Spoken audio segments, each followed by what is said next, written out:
I'm Stephanie Benvenuto, Chair of the San Diego Housing Commission Board of Commissioners. It is 9:04 on October 15th, 2021, and I am calling to order the special meeting of the board. The process we're using for today's meeting is authorized by Government Code Section 54953G, which was added by Assembly Bill 361. Nice change of pace from our executive order we were using. This allows the Housing Commission to use teleconferencing and provide the public with an opportunity to address the board through a call-in or internet-based option during a proclaimed state of emergency. The San Diego City Council on September 21st, 2021, declared a continuing state of local emergency regarding the pandemic. The meeting is occurring by video conference with all board members or CEO, Housing Commission staff, and General Counsel participating by video. For the record, I'm going to ask each board member to indicate their presence as I say their name. Vice Chair Ryan Klempner. Here. Commissioner Johanna Hester. Not yet. Okay. Commissioner Keeley Hubbard. Present. And Commissioner Mitch Mitchell. Present. Right. We have no members of the public in attendance. However, members of the public may watch the video conference and hear the audio of today's meeting, which is being streamed live online. The agenda for today's meeting included a link to the website for the Commission Board, where the public can access the live streaming for today's meeting. The public has been provided with an alternative opportunity to provide comments to the board through an online comment form and a toll-free phone number. A link to the online comment form was included on the agenda for today's meeting, which was posted on the Housing Commission's website, www.sdhc.org, on Thursday, October 7th, 2021. The agenda and the public comment form explain that comments about items on the agenda will be read into the record if they are submitted by 4 p.m. yesterday, Thursday, October 14th, 2021. Non-agenda public comments submitted by 8 o'clock this morning will be read into the record. In addition, members of the public who wish to speak on an item may call the toll-free phone number that is included on the agenda. Members of the public should monitor the meeting through the live video streaming available through the Housing Commission's website, www.sdhc.org. Again, today's agenda included a link to the website for this board where the public can access the live streaming for today's meeting. Members of the public should call the toll-free phone number only when the item they wish to comment on is introduced. If a caller begins to comment on an item that is different from the one currently being considered, they're going to be asked to hang up and call back into the meeting at the right time. Members of the public will have 3 minutes each to provide their comments, but if a large number of callers wish to speak on a single item, comments may be limited to 1 minute each. The phone line is now going to be open to provide non-agenda public comments. You can call 833-610-2513 to be placed in the queue to provide non-agenda public comments. So thank you, Scott. You'd start that 90-second time. This is the time when members of the public may provide comments to the Housing Commission Board about topics that are not on today's agenda, but involve a subject within the Housing Commission's area of responsibility. The Housing Commission cannot take action on non-agenda public comments. That number again is 833-610-2513. I'll ask Vice President of Communications, Scott Marshall, if we have any callers for non-agenda public comments. We do not have any callers yet, but we have a little less than 1 minute left on the clock. Okay, thank you, Scott.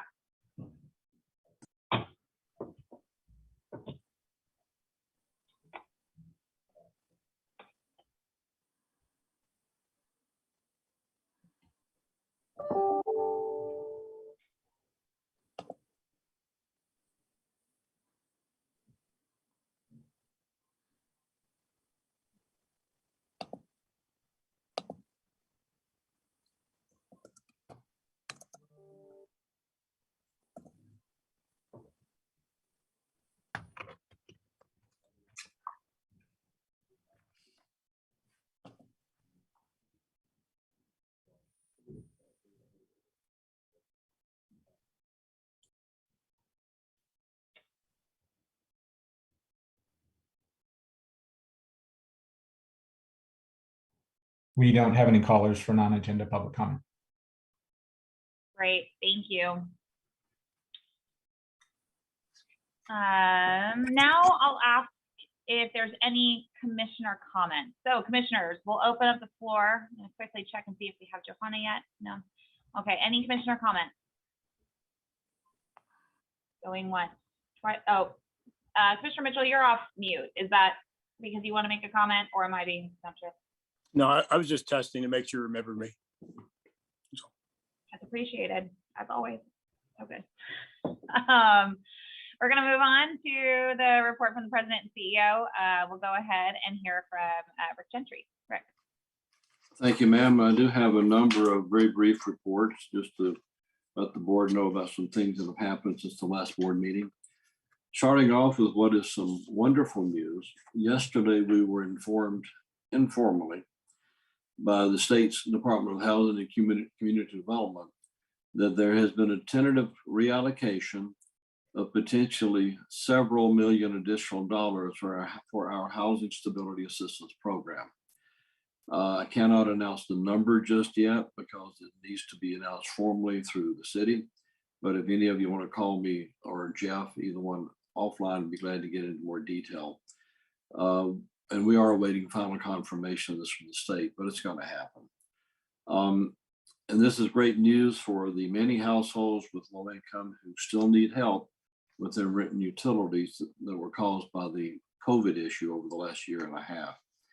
I'll point out that the success of San Diego's COVID-19 Housing Stability Assistance Program was cited specifically in the letter that the state sent to the U.S. Treasury Department last week to request even additional funding. The reallocation that's coming to us is out of surplus state monies that were not utilized elsewhere in California.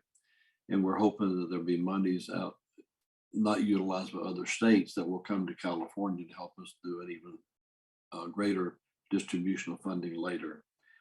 As you all know, the need for assistance here currently exceeds the amount of available funding. And we have obligated now all of the available funds we have to assist households with low income. I'll give you just some numbers. We have received more than 28,800 applications, and more than 27,000 additional applications have been started but still need to be completed and submitted. We have made payments to date totaling more than $107.4 million to help 12,367 qualifying households so far. And again, the money is totally committed at this point. We'll let you know as soon as we get the formal notice on the extra money. Two board members I want to single out for particular thanks for helping us implement this program there, and you all are continuing to help. And those are Commissioners Mitchell and Hester. Both SDG&E and the Imperial County's Labor Council have been instrumental in getting the word out. And for Mitch and Johanna, thank you both very, very much. I might stop at that point and see if there are any questions about that, Madam Chair. Commissioners, questions? I have to reiterate Commissioner Mitchell and what Commissioner Hester did was really incredible, in addition to what Azucena and Molly were able to pull off. Yeah, I want to just commend Jeff Davis and Molly. They will both remember our first phone call. We had a bunch of people on the call, and we were at the first meeting. We talked about how we had to be successful. There was no failure was not an option, and I commend them for they stayed focused, and it made a big difference. And I do appreciate that. What was the final number that we've already allocated, Madam Chair? Is it 100 and how much? 107.4. 107.4. Okay, wonderful. And we have allocated 100% of the monies and can go more than that. And I'll point out that the last national news I heard about this program was 3 weeks ago.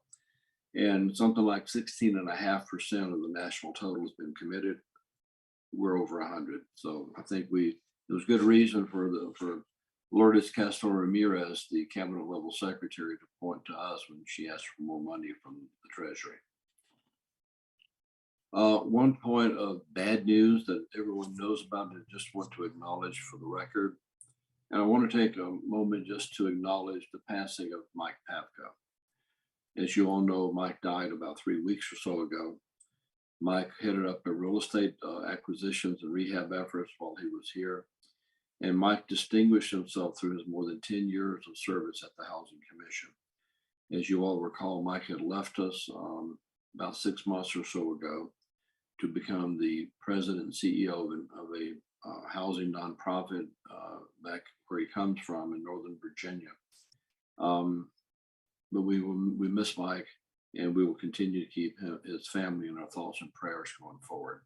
I just wanted to acknowledge that. Yesterday, we were pleased to be part of a state assembly housing tour. State Assembly members Chris Ward and Brian Mainshine, both of whom, of course, are from San Diego. And a group of 6 other Assembly members visited San Diego on their statewide housing tour.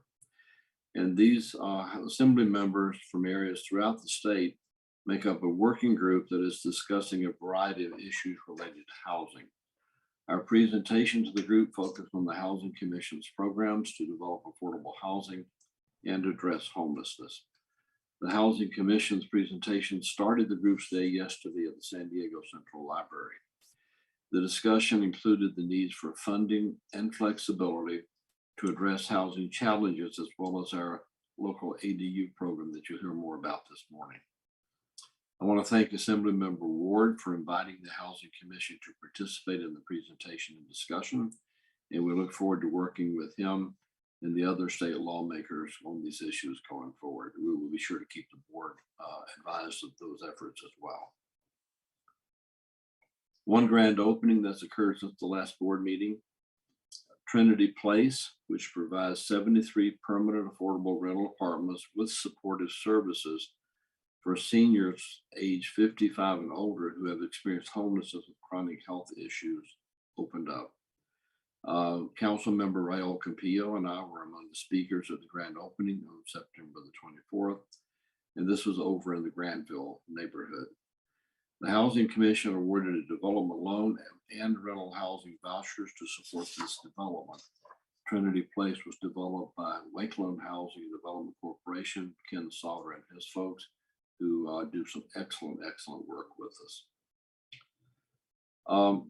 Now I'd like to just give brief notice to some awards and recognitions that have occurred since the last board meeting. One is that San Diego Mayor Todd Gloria has announced his middle income housing working group to try to come up with better ways of developing middle income housing in San Diego. And one of our own is one of the 22 people the mayor named to this panel.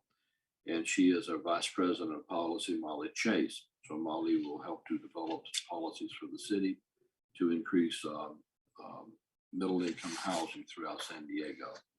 This is part of Mayor Gloria's, quote, Homes for All of Us, quote, plan. The group is expected to develop policies and financing recommendations for city council actions. So congratulations to Molly. It's a credit to the housing agency as well as Molly herself. You all know what NARO is, the National Association of Housing and Redevelopment Officials. We were notified just a week or so ago that this agency has received 5 national awards from NARO. Their annual conference is next week, virtual, although it was to have been held in Phoenix. But of these 5 programs, which I'm going to list, 2 are also finalists for another set of awards. Awards we got were for awards of excellence, and 2 will be 2 are their awards of merit, and then the higher award is awards of excellence. And we are on the waiting list. We got 2 of these programs waiting to see if they get selected for that. And the awards of excellence are nominees are the policy and report that we developed last year on preserving affordable housing in the city of San Diego. And also last year, the Operation Shelter to Home Collaborative Initiative to address homelessness during the pandemic. Both of those have received this set of awards and are on the waiting list for the next set. The other 3 that we were recognized for are in the affordable housing category. Our purchase of the Hillcrest Inn to create affordable housing for a mix of incomes, all the way from homelessness to middle income. Also the homelessness program for engaged educational resources with a peer program, which is our collaboration with City College to develop the workforce needed for homelessness programs. And finally, the online application portal we created to streamline the process of applying for notices of funding availability. So we've been recognized for a whole host of activities, which reflects a lot of excellent staff work, as well as policy setting by you all. And this is a credit to the agency and a credit to the board. And I thank the board for helping us get these set up. We also received notice a couple of weeks ago that we've been selected by the Wells Fargo Foundation to receive a grant to increase homeownership among, quote, Black, Indigenous people of color, or BIPOC, BIPOC is a new acronym to me, communities. This is a $150,000 planning grant from the Wealth Opportunities Restored Through Homeownership, or WEALTH program. And the goal of this initiative is to create 5,000 net new BIPOC homeowners in 8 program areas by 2025. A total of 40,000 new homeownership opportunities across the United States. This award is for the first phase of the program, which is a 6-month planning phase to develop an approach. It is expected that those agencies will submit their plan by the deadline next March, and we certainly will. You can be assured of that. We'll be invited to apply for the second phase. In that phase, 8 areas will be chosen to receive $7.5 million multi-year grants to implement the program. I'll stop in a minute and see if you all have any questions or want conversation about that. But I think that this program fits in very well with both some of the inclusion efforts that we've developed at the agency over the last year or so, and also the result of the strategic planning process that you all went through that was concluded this past summer, that basically positions the Housing Commission to provide housing for all San Diegans. And this sort of, I think, attempt to deal with some structural issues in the community is one that we are well suited to address.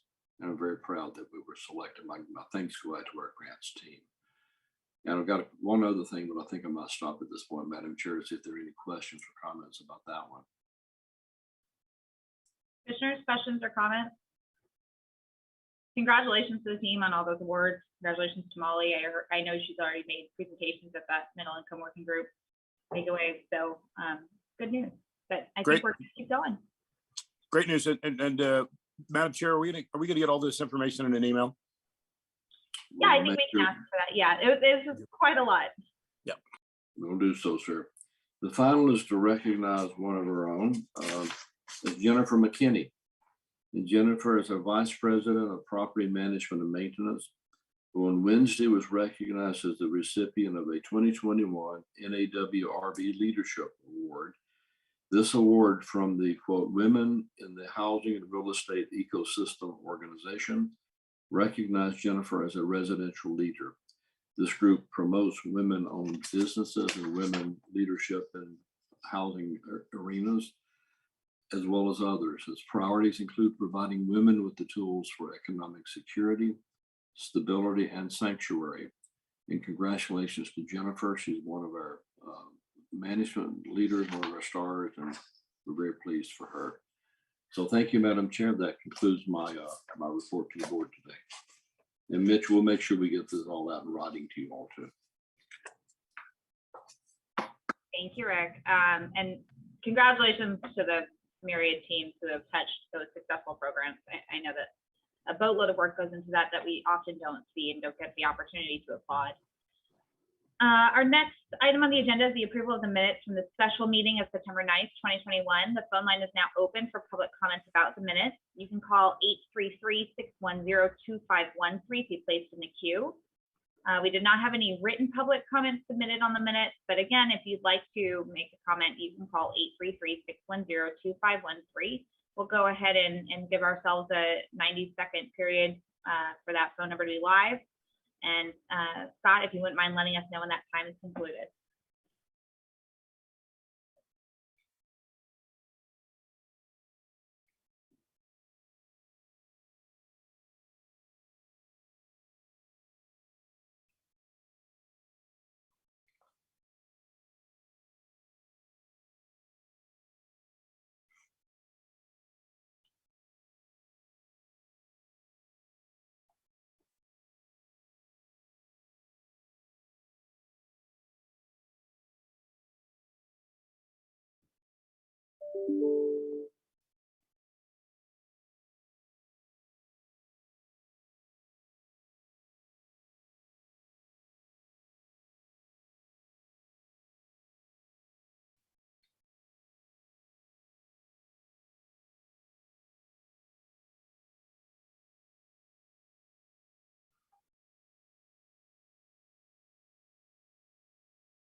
That concludes the time, and we do not have any callers regarding the minutes. Thank you. Do we have any commissioners who want to make changes to the minutes, or is there a motion? So moved. Okay, Vice Chair Klempner, Second. seconded by Commissioner Mitchell. We'll go ahead and vote. Vice Chair Klempner, Yes. Commissioner Hester, has she joined yet? No. Okay, Commissioner Hubbard Yes. and Commissioner Mitchell. Aye. I'll also vote in favor, so that passes unanimously. We don't have any action items on today's agenda, so we're going to go ahead and proceed with the two informational presentations that are on the agenda. The PowerPoint presentations were emailed to the commissioners yesterday, October 14th, and are available on the Housing Commission's website. Our first item is 101, the workshop and discussion about Kearney Vista and Valley Vista apartments. The phone line is now open for public comments about item 100. I'm sorry, so our first item is item 100. But you can call 833-610-2513 to be placed in the queue. And Scott, briefly, before we say that there's no written public comment, the letter from this morning would in fact be comment, correct? Correct. It was a written comment that was submitted after Okay. the deadline, so it has been shared with the board members and will be posted on the website. But it doesn't need to be read into the record because it came in late. Okay. All right, the number to call is 833-610-2513. We'll take those public comments after the staff presentation. Commissioners, please do read that email that was sent over this morning. Before we go ahead and kick off, we're going to hear from CEO Rick Gentry. He has a few introductory comments before the presentation. Do we have any callers at this time, Scott? We have two callers in the queue at the moment. Okay, let's go ahead and take those callers. Wait, am I doing this correct? Am I completely out of? We usually take the callers after the presentation. You're right. Thank you. Sorry, I'm jumping around in these comments. Callers, I apologize for the confusion. Hang tight. We're going to get through the presentation and then we'll hear from you. So Rick, if you wouldn't mind doing the introductory comments, and then we'll move on to the staff presentation. Thank you, Madam Chair. I appreciate it. And before Jeff and Lisa begin the presentation on this item, I'd like to provide some background and context about the properties we're discussing this morning. A year ago this week, the San Diego Housing Authority approved this commission's recommendation to authorize the Housing Commission to purchase the two properties. Today, the extended stay hotel properties we acquired in November of 2020 are providing permanent, affordable rental homes for more than 380 people who had been living on the streets or in shelters previously. They also have access to a variety of ongoing supportive services. But I will point out, and as you will hear later, this has been a challenging population. Every one of the residents of these hotels has at least one disabling condition, most more than that, and was among some of the most vulnerable with the highest needs among those experiencing homelessness. Giving someone a key to an apartment does not make the issues they face just automatically go away, even with the supportive services available to them. Some of those we try to serve with permanent supportive housing will not be able to be successful living on their own. It takes time to continue working with the residents of these properties to help them become stable in their homes and get back on their feet. Throughout this process, it should be no surprise to anyone that challenges continue to occur. We will be discussing some of those challenges today and what they mean for next steps in addressing homelessness in San Diego. Some of what we have seen at these properties is consistent with the experience at other permanent supportive housing units throughout the city. But our experience with these properties also reinforces what we have learned over the years since this agency became involved with homelessness programs in 2010. A variety of housing solutions is necessary to meet each individual's unique needs. One housing solution does not fit everybody. And with that understanding, the Housing Commission and our partners over the years have developed and implemented a continuum of housing programs to address different needs. These range from prevention and diversion to street outreach, to rapid rehousing, to permanent supportive housing. As we have addressed the homelessness crisis in the city, with each success and each accomplishment, the next issue becomes even more challenging. We should not hesitate to celebrate our accomplishments in that we have not seen the dramatic increases in homelessness seen in other West Coast cities over the last few years. However, but at the same time, we should be courageous enough to recognize that what we are left with is the most challenging homeless population, one that requires innovative solutions. Today's presentation is an important step in the discussion about the future. Hold on, I got my phone, home phone, there we go. But at the same time, we should be courageous enough to recognize that what we're left with is the most challenging homeless population, one that requires innovative solutions. Today's presentation is an important step in that discussion about the future. Following the completion of the presentation, we anticipate several local leaders in San Diego who are focused on the homelessness issue to be calling in during the public comment period to share their remarks as well. And now with that, Madam Chair, I will ask Jeff to begin the presentation. Jeff, if you would, please. Good morning, commissioners. I'm Jeff Davis, Deputy Chief Executive Officer, and with me is Lisa Jones, Executive Vice President of Strategic Initiatives. This morning, we are presenting an update to the board about operations at the 2 extended stay hotel properties that the Housing Commission purchased last year to create permanent affordable rental housing for individuals experiencing homelessness.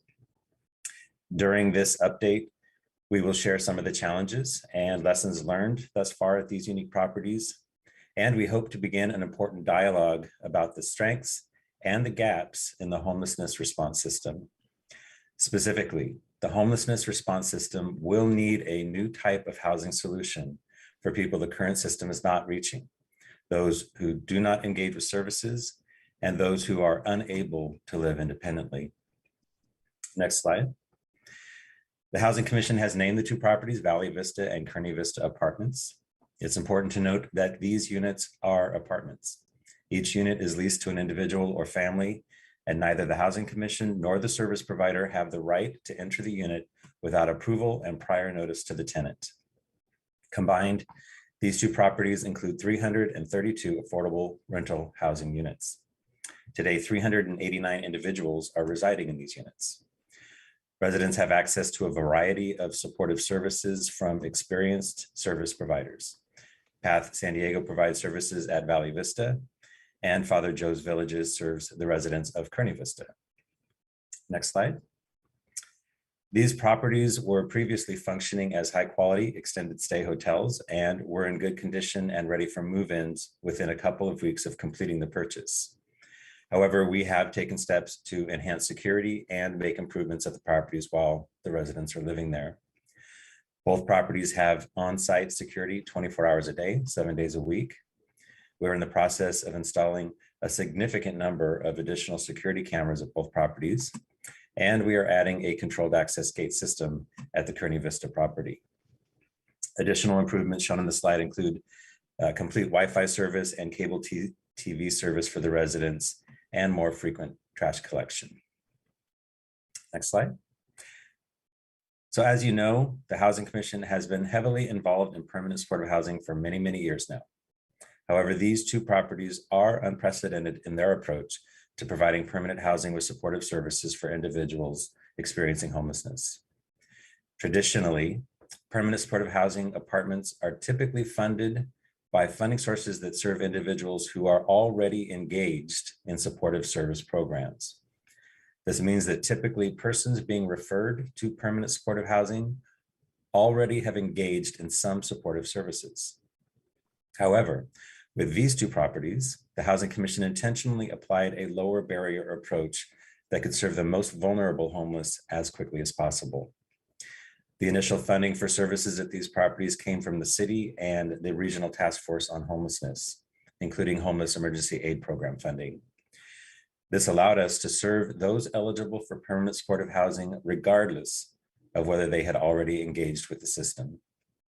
That meant that some of the most vulnerable people in the homelessness system were referred to these properties. This approach enabled the Housing Commission to process coordinated entry system referrals much more quickly than we may have otherwise accomplished, and provide housing to some of the most vulnerable individuals, which was especially important amid the COVID-19 pandemic. The next two slides show more detail about the characteristics of the residents at these properties. To qualify to reside at either Valley Vista or Kearney Vista, the head of household for each unit must be homeless and have a disabling condition. 77% of the residents were staying in an emergency shelter before obtaining housing at either property. 14% were living in places not meant for human habitation. 45% reported being homeless for more than 2 years before lease up, and almost half are age 55 and older. The disabilities that qualify residents for permanent supportive housing include mental health disorder, alcohol use disorder, drug use disorder, chronic health condition, HIV/AIDS, developmental disability, and/or a physical disability. Among the residents at both Kearney Vista and Valley Vista, 43% have 3 or more disabling conditions. Another 24% have 2 disabling conditions, and another 20% have 1 disabling condition. Access to supportive services is essential to develop and sustain long-term housing stability for residents. The types of services available for residents at these 2 properties include mental health services, healthcare services, behavioral healthcare, substance use services, case management, life skill training, education services, and employment assistance, and other enrichment programming focused on providing a sense of community.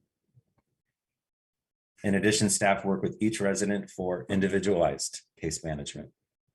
Case managers meet with high-need residents more frequently, generally at least once a week, but also as often as residents need. Community engagement and enrichment activities are also offered to build trust and connection with the residents. In the interest of time this morning, I will not read through all the community engagement activities available for residents, but as you can see here, they are extensive. Slide 10. The Housing First model is to provide appropriate housing options as quickly as possible with as few requirements or conditions as possible, and with access to supportive services as needed. Our experience to date demonstrates that not everyone will be successful in permanent supportive housing. Since individuals have moved into their units at these properties, many have engaged in case management services, participated in community activities, and are stable. However, for some, engaging with case management and services to support them is a large chasm for them to cross. It is clear that we have a need for a variety of housing options to better address some individuals' significant health challenges. Housing First is not a one-size-fits-all approach regarding housing interventions. Experienced providers well-versed in this work are so critical, and we would be remiss here if we did not acknowledge the compassionate and dedicated teams from PATH and Father Joe's Villages that are on site every day, striving to continuously support and encourage residents, not only in their own resiliency, but in building community. That is why having staff who utilize trauma-informed harm reduction approaches to try to engage and interact with residents is so critical. But some residents may not be ready or willing to engage. Some may struggle to maintain wellness under the pressures of a fundamental change in their living situation, the pressures and responsibilities of maintaining their own home, or the pressures of the pandemic. Those who suffer from significant behavioral health, substance use disorder, or co-occurring conditions may continue to struggle with those conditions. The issues do not go away just because they have a home. A certain portion may need a more intensive housing option to be successful and achieve health, and wellness. And that includes some who may have initially been placed in permanent supportive housing. The challenges experienced at the Valley Vista and Kearney Vista sites include that a combined total of 12 residents from these properties have passed away since December 2020. The information we have received indicates that some of these deaths were due to accidents off-site, some were natural causes, and some were related to overdose or substance abuse. Each is a tragic loss of an individual that the Housing Commission and Father Joe's or Path were trying to help to get back on their feet after experiencing homelessness. While tragic and difficult for all involved, situations like these are not rare for vulnerable households experiencing homelessness. Data reflect that the number of residents who have passed away at Kearney Vista and Valley Vista is consistent with other permanent supportive housing throughout the city. Permanent supportive housing units, for which the Housing Commission awarded rental housing vouchers, have served 16,900 individuals from December 10th, 2020 through August 31st, 2021. Deaths represent approximately 2.96% of these 1,690 individuals. The 12 deaths combined at Kearney Vista and Valley Vista that occurred between December 10, 2020 and October 12th, 2021 are 2.84% of the 423 residents these properties have served. This slide shows additional data about deaths among permanent supportive housing residents in the city.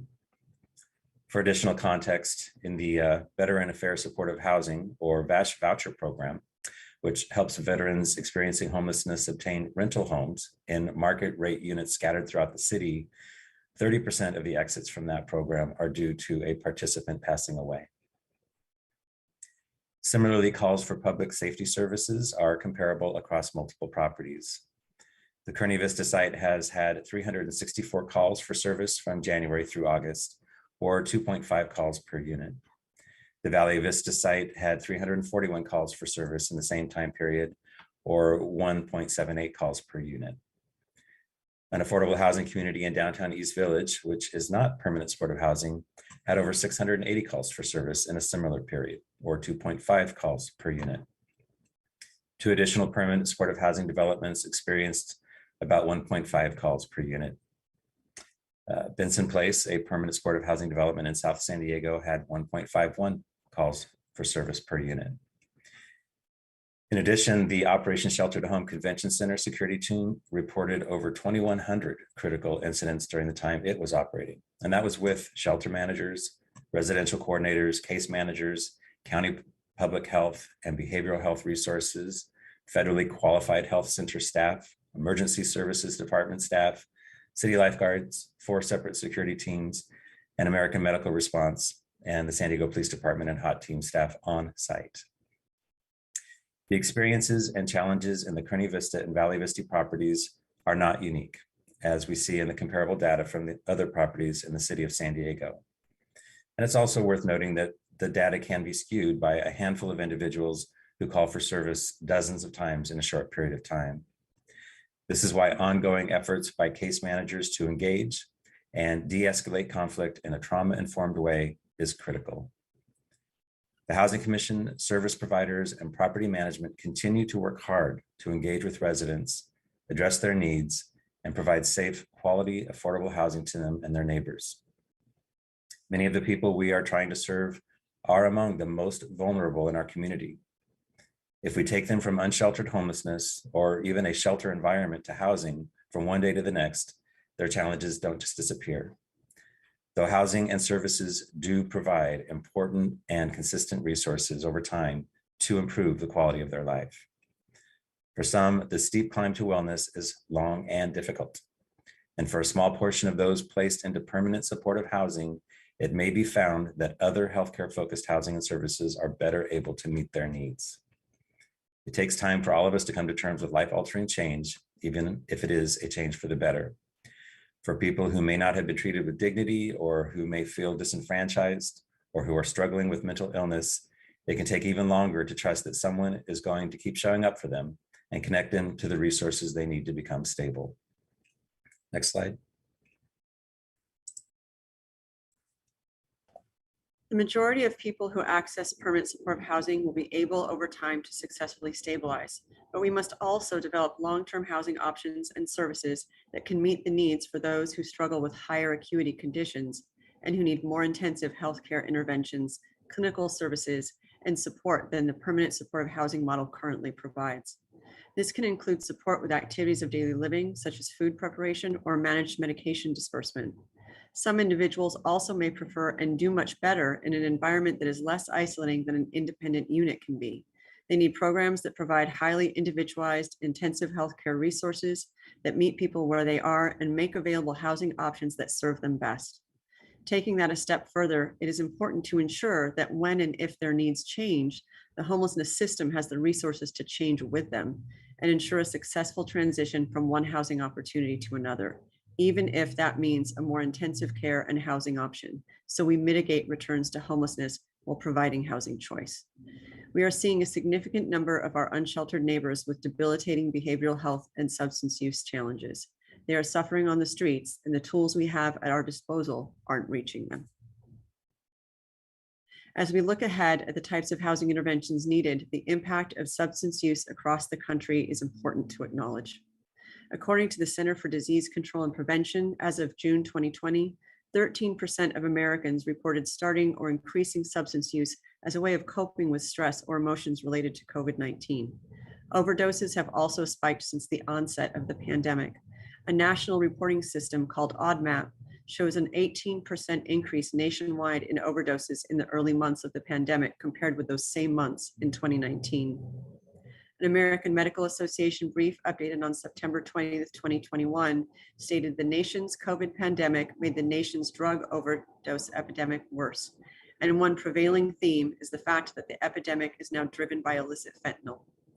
A further AMA report stated that the AMA strongly believes that ending the nation's drug-related overdose and death epidemic, as well as improving care for patients with pain, mental illness, or substance use disorder, requires partnership, collaboration, and commitment to individualized patient care, including a need to focus on harm reduction strategies. These reports and the stark reality they describe clearly show that behavioral and medical health care must be at the forefront in the health and housing solutions we utilize to serve this portion of the homeless population. The San Diego County Board of Supervisors is leaning into this space, directing their health and human services and behavioral health departments to develop a substance use and harm reduction strategy. Dr. Luke Bergman, director of the county's behavioral health services, reported to the County Board of Supervisors in June that the San Diego region has seen a 200% increase in overdose in the past year. Fentanyl overdoses have increased more than 400%.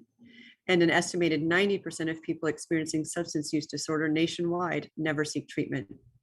Dr. Bergman further stated that we know homelessness exacerbates the harmful effects of drug use and vice versa, and that discussions about developing homelessness solutions need to focus on facts and evidence and address the stigma associated with this issue.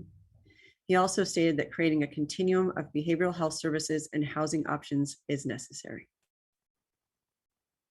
According to the National Alliance to End Homelessness, the Housing First model is the polar opposite of a one-size-fits-all approach. For some people, group home programs with more structure and support provide better opportunities to thrive and engage in community. It is also worth noting that San Diego's homeless population is aging. This year, the Regional Task Force on Homelessness, or RTFH, established an ad hoc committee on older adults experiencing homelessness. It is well documented that the rigors of homelessness are also known to prematurely age people as well, often causing older adults to suffer from even more acute health conditions.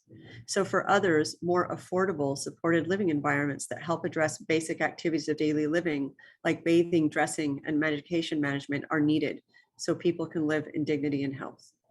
Homelessness poses complex challenges for which simple or one-size-fits-all solutions are just not going to be sufficient. The homelessness system needs a continuum of shelter and housing options beyond what is readily available today to meet the diverse needs of individuals and families experiencing homelessness. Before the pandemic, the San Diego Housing Commission had experienced prior success converting hotel properties into permanent affordable rental housing, either in collaboration with developers or through direct acquisitions. On this side, you can see examples such as the Housing Commission's award-winning rehabilitation of the historic Hotel Churchill and our purchases of West Park Inn and Quality Inn. In addition, we collaborated with Affirmed Housing on Zephyr Apartments and with Father Joe's Villages on Benson Place. The Housing Commission awarded loans and housing vouchers to support both of those developments. As a leader in collaborative efforts to address homelessness, the Housing Commission has established a continuum of collaborative programs to meet housing needs in recent years. As Rick noted in his introductory remarks, these include prevention, diversion, street outreach, rapid rehousing, and permanent supportive housing, all of which are part of the Housing Commission's Homelessness Action Plan, Housing First San Diego. This action plan has created close to 9,900 housing solutions in less than 7 years for individuals and families experiencing homelessness or at risk of homelessness. The permanent supportive housing units at Valley Vista and Kearney Vista, as well as the units at the other hotel conversions I mentioned a moment ago, are among these housing solutions. More than 500 additional housing units are also approved and pending completion. As changes occur and different needs become apparent, like the issues discussed today, the Housing Commission will continue to work with the city, the county, the Regional Task Force on Homelessness, and service providers to advance new housing solutions. This slide provides the sources for the information discussed regarding the issues for addressing homelessness as we plan for what is next. The Housing Commission has operated or managed similar permanent supportive housing properties for several years. As the data presented today show, the experience with the population at these properties has been consistent with what we see at other similar properties. However, we know that this type of housing is not the answer for everyone. Additional housing options need to be created to address the unique needs of individuals experiencing homelessness. It is essential for the homelessness response system to develop new housing solutions that serve the people the current system is not reaching, those who do not engage with services or are unable to live independently. Programs that provide more individualized intensive healthcare and meet individuals where they are may better serve some individuals and may be a less isolating option that they prefer over living in a unit on their own. The system also needs to provide options to mitigate returns to homelessness while continuing to provide housing choice. These interventions need to provide the resources to change as the individual's needs change. The current continuum of housing options developed over time effectively serves many of those who experienced homelessness. However, permanent supportive housing cannot be the end of that continuum. Housing First is not one size fits all. The work ahead will need to be focused on the needs of the individuals the system serves, being person-centered, and also address the challenges we know exist in the population experiencing homelessness. That concludes our presentation. The CEO of the Regional Task Force on Homelessness and other organizations involved with and interested in addressing homelessness plan to provide their comments during the public comment period on this item, and Ms. Kohler is online now. After the public comment period, we're available for questions and further discussion. Thank you. Thank you, Lisa and Jeff. We'll go ahead and turn it over to the public comments. Thank you, callers, for being patient with us. Scott, will you go ahead and turn it over for our public comment on item 100? Yes, we have 3 callers in the queue, and as I believe Tamara Kohler wanted to make public comment, but is on the Zoom link instead of by phone. Did you want to take her first, or do you want me to go through the phone calls first? We can go ahead and start with Tamara since it was mentioned in the presentation. Thank you. Okay. So, Tamara, you would have 3 minutes. Thank you. And thank you, Chairperson and Commissioners. I think this is a courageous conversation. I just want to level set a couple things that were mentioned. The funding for these hotels came from a state initiative that was rapid and unexpected in a time that we were dealing with a public health crisis. I want to highlight the success of adding 380 housed individuals now.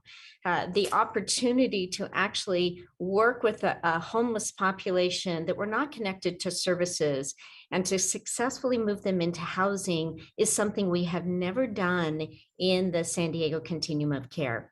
One of the slides mentioned how most of our individuals that are referred to permanent supportive housing have to be connected to some level of service going into housing. And we have months to prepare, to staff up, to engage with those individuals. The challenges that we're seeing at these locations, as shared with the data, is not unique and actually is in line with the current population as we have housed our homeless in great numbers and those of great need.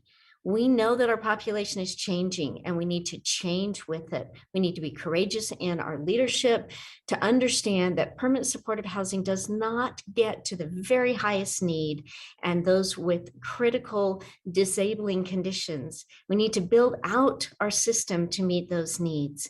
Understanding that moving a population in so quickly, they have to decompress, they need to adjust to their environment, and we need to work collaboratively for that 5 to 10% that will probably need an additional housing intervention and supports. 1 out of 5 of our homeless population currently, 1 out of 4 are 55 or older. We need to think about how we serve, how we house, and how we support in a very different way. Housing first allows us to house with the appropriate level of supports. And what we have learned in really taking a strong look at these 2 housing interventions is more work is needed. And the leaning in from the county has been critical. Behavioral health, aging services, independent living services will mean that we need to look for additional housing supports for our population.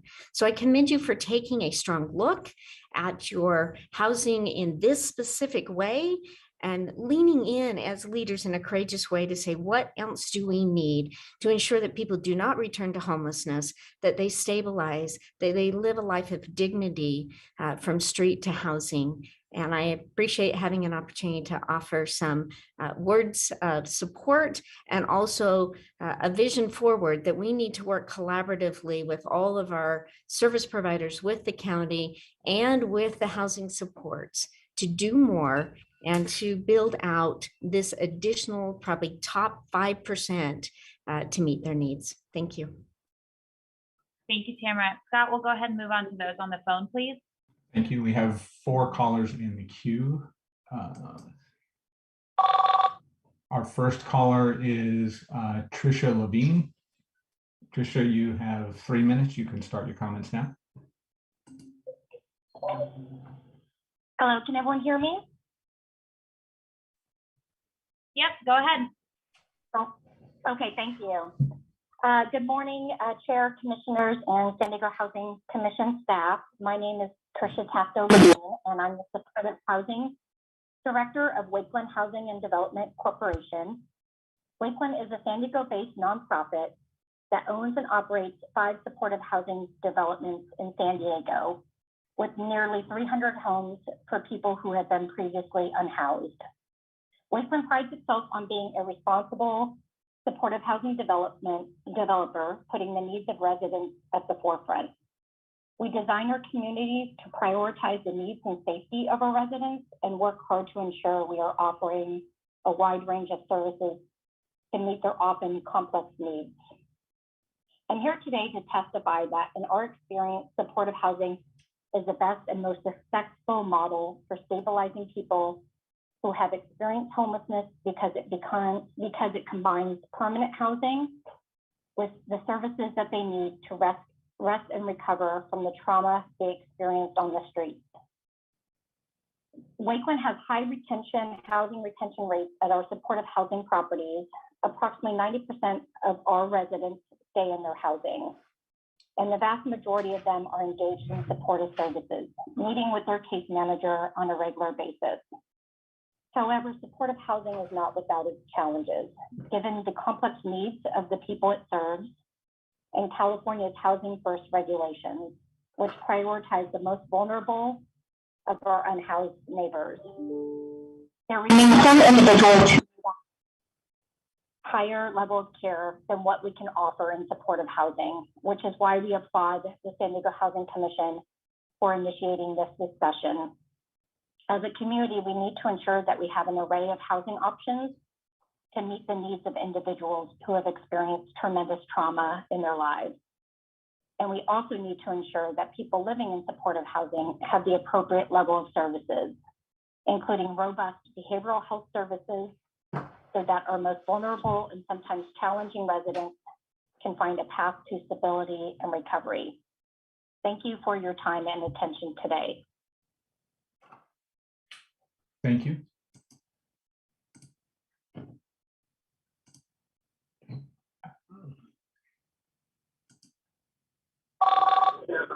next caller is Anthony Marino. You have 3 minutes. You can begin making your comments now.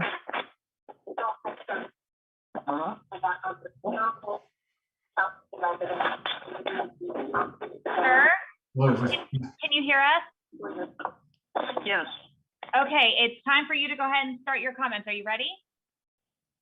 yes, I am. Okay, go for it.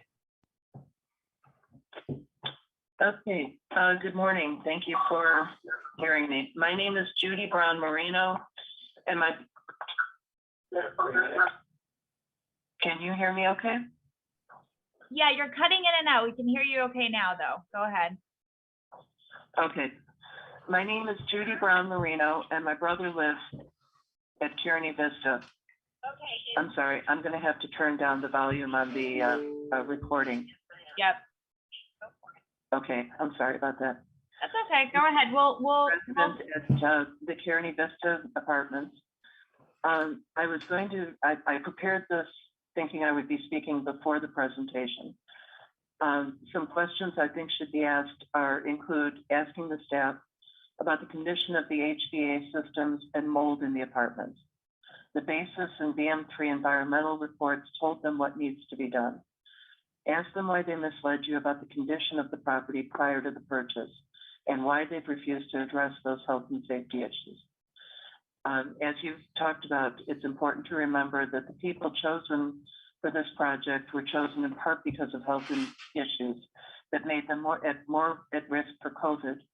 And that means many of them already have breathing problems that are made worse by the exposure to filth, mold, and infestation spewing from their vents and the mold forming due to unchecked elevated moisture.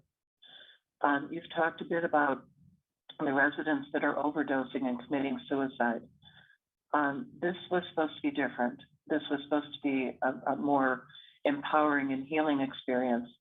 But the reality is most of the residents are living in fear, depression, and more suicides. Many of them are convinced that they're being used by people who want the program to fail, that they'll be blamed for the failure and tossed back on the street when it happens. I've made 3 trips to San Diego in less than 6 months. My observations, these are my observations, and I continue to talk with my brother and with other residents by phone. You listed a number of services. The reality is most of those services are not actually available, and those that have been are certainly not consistent. You've taken these people away from what support system they had, such as it was when they lived in the downtown area, and the transportation to get back there that's offered is really not sufficient. I also wanted to address that you were saying that it takes time for people to trust, but that's especially difficult when they're being ignored, insulted, lied to, and constantly threatened with eviction by the staff. Please understand that we are grateful for what you're trying to do to address homelessness and for Mayor Gloria's initiative to train more people to work in the industry. But in the meantime, you've got people living there now who are suffering. I don't have much time to go into more detail in this comment, but I also submitted a written comment with an attachment. This is the only way I know of to communicate directly with members of this board. If you want to know what's really happening and not just your staff report, please contact me and I will share material in support of what I'm saying and more. The residents don't think you care, that you know about all these things, but I'm not so sure you do. You are the ones with the authority to take action and correct these problems, but only if you care enough to understand them. Please show your residents that you do care. Thank you, ma'am.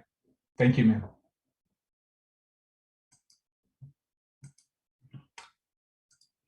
Sorry, just a moment. Our next caller is John Brady. You have 3 minutes. You can begin your comments now. Good morning. Can you hear me? Yes, we can. If you have the streaming on, you might want to mute that though. But go ahead, Mr. Brady. I actually just turned it off. So thank you. Good morning, Chairperson Benvenuto, commissioners and staff. My name is John Brady, and I'm the founder of Lived Experience Advisors, a consulting group made up of people who have experienced homelessness and are contributing to the design and implementation of programs to better serve the unsheltered. First, let me recognize the comments of the previous caller. They were heartbreaking and definitely must be addressed. Can you hear me? Yes. Okay, sorry about that. They were heartbreaking and must be addressed. They also point out the need to implement our Pulse for Good client feedback system as quickly as possible so that we can hear real time what's happening on the ground across all of our service providers and improve the services that we are offering. Our lived experience advocates have been having numerous internal conversations about some of the challenges that come from serving our highest need population. We fully support Housing First as the highest order of solutions to ending chronic homelessness. But at the same time, we recognize that as we begin serving this highest acuity population, we need to invest more in supportive services and explore alternative housing options for those who are, at least at this point in time, unable to thrive in an independent living environment. Not doing so is a disservice to the individual and the larger community they are living in. We would also like to commend the Housing Commission, service providers, the city, county, and the Regional Task Force on Homelessness for having an honest and open discussion about how we can best move forward and serve the members of our communities with the highest needs. I would also like to thank the Voice of San Diego's reporting staff for spotlighting the need to improve our approach to serving people. I would also like to highlight that they noted in their report that hiring and retaining those on the front lines is one of the biggest challenges we face. As lived experience advisors have stated before, we must increase the wages of our frontline workers so that this hard work is recognized as a profession, not a stepping stone or internship on the path to a quote unquote real job. On a final note, I would also like to recognize the dire statistics around veterans in this presentation. It breaks my heart that those who served our country are dying the fastest even after they are housed. Thank you for your time. Thank you, Mr. Brady. We have one more caller. Our next caller, apologies. Our next caller is Dennis Kearney. Mr. Kearney, you have 3 minutes. You can begin your comments now. Hi, Mr. Turney. If you wouldn't mind turning down your streaming, it's going to throw you off. Hi, my name is Matthew. Okay, go for it. Hello? You can begin your comments. Oh, you can hear me, correct? Yes, sir. Hi, my name is Matthew. A shout out to John Brady. I am also part of this group, and I'm part of Voices of our City Choir. I've experienced homelessness for more than 10 years here in San Diego. Fortunately, most of those 10 years, was living in a car, and I was working, so I had income and some shelter. I now live in permanent supportive housing here at the Link, here in East Village, and I commend the panel today. You guys brought some excellent suggestions. Here at the Link, your statistics for the number of dying here, I think on your slide you showed 1. It's probably closer to 3 or 4 in the last 14 months. There's a constant parade of ambulances, fire trucks, and police staff reporting for 911 calls. And we need to get help first. We should have to get help by calling 911. It's very wasteful and very expensive. But final thought, I want to thank all of you. I was most impressed today, and that's it for me. Thank you so much. Thank you, sir. That concludes the callers for public comment on this item. Thank you, Scott. And thank you, callers. We'll go ahead and move into commissioner comments or questions. Commissioners, I see Commissioner Mitchell is off mute. Take it away. First of all, I want to open this up by saying I appreciate this, the discussion that we're having today. And it is an important discussion. As I have often said, homelessness is a horrific problem that the entire nation deals with, but in the state of California in particular, where several factors lead to homelessness, we have to be better in the state of California. I commend the staff for the report, and I commend the staff for the efforts that they're making as homelessness has become a full focus for the Housing Commission over the last few years. The number one thing, Madam Chair, is compassion. It's humanity. It is empathy for those who are struggling with homelessness, whether it's because of mental health conditions or other chronic conditions, or it's because the cost of living in San Diego has been discussed, and we've lamented it for years, yet it continues to spiral out of control and become a problem. And so what we now are faced with is a multifaceted solution or plan that allows us to provide the most compassion and care for those struggling with homelessness possible. I will be the first to admit that the hotel solution, when first presented, seemed great. I still believe that the hotels are an important part of our overall multifaceted plan. And we have a lot to learn about managing these difficult populations within the hotels. And I say difficult because you're putting several different people together that all have different needs. And Lisa Jones and I had a conversation about this, and so did Mr. Gentry and I will agree. It's not easy. And what we will learn from this first move into the hotel space is we'll learn about the need for proper critiques and assessments. And I have all the faith in the world that with the guidance and help of Tamara Kohler, that we will get this right before anybody else.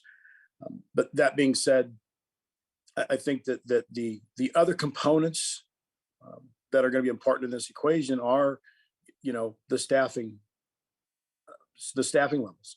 And, this is a conversation that we will have with the county. And the county, I give them credit. Chairman Fletcher and I've had a number of conversations about the fact that, Jeff Davis made a couple of comments in his report. And we can't forget the fact that 77% of the people in the hotels were living in emergency shelters, 77%. And now they're in, a structure that will provide them comfort and safety. 45% of them had been living homeless for 2 years or more. And what I'd say is that the county has a role to play in partnership with us, as do all the other agencies. It was good to hear John Brady on. They have insight that we have to listen to, but staffing. If we're going to put people in hotels, let's make sure we have the right staffing structure in place to truly protect them and care for them and guide them. And as Lisa Jones mentioned in her comments, sometimes it takes 2 years to get them stable, and that's fine as long as you have the right staffing levels. And this is a regional approach. Madam Chair, you remember when we were buying the hotels, there were other cities looking at the opportunity to take state money and create housing solutions for the homeless. And unfortunately, we were the lone city that really the commission stepped up, and it's going to take the cooperation of others. We are a region of 18 cities and a county, and this has to be a regional approach to addressing this. And last but not least, on the deaths, I will admit to the Madam Chair that the number bothered me because it was staggering. But I also understand after talking to Lisa and Mr. Gentry and Tamara, that this is a difficult population. We are going to see these matters happen. And as long as we are staffing and operating the hotels in the highest capacity possible and ensuring that yes, deaths will happen, but we're preventing deaths where we can, then that's all we can ask. And that's all I would ask. And so, I know that this discussion has been toxic at times. Unfortunate incidents will occur. And I will say this for the public listening. Again, this isn't just about compassion from the Housing Commission, commissioners and our staff, or the compassion from the providers. It's from the public as well, because I know that a lot of times when we talk about how to create solutions, the public will sometimes say, well, that's great, create a solution, but not here. We are going to need now more than ever partners, not protesters.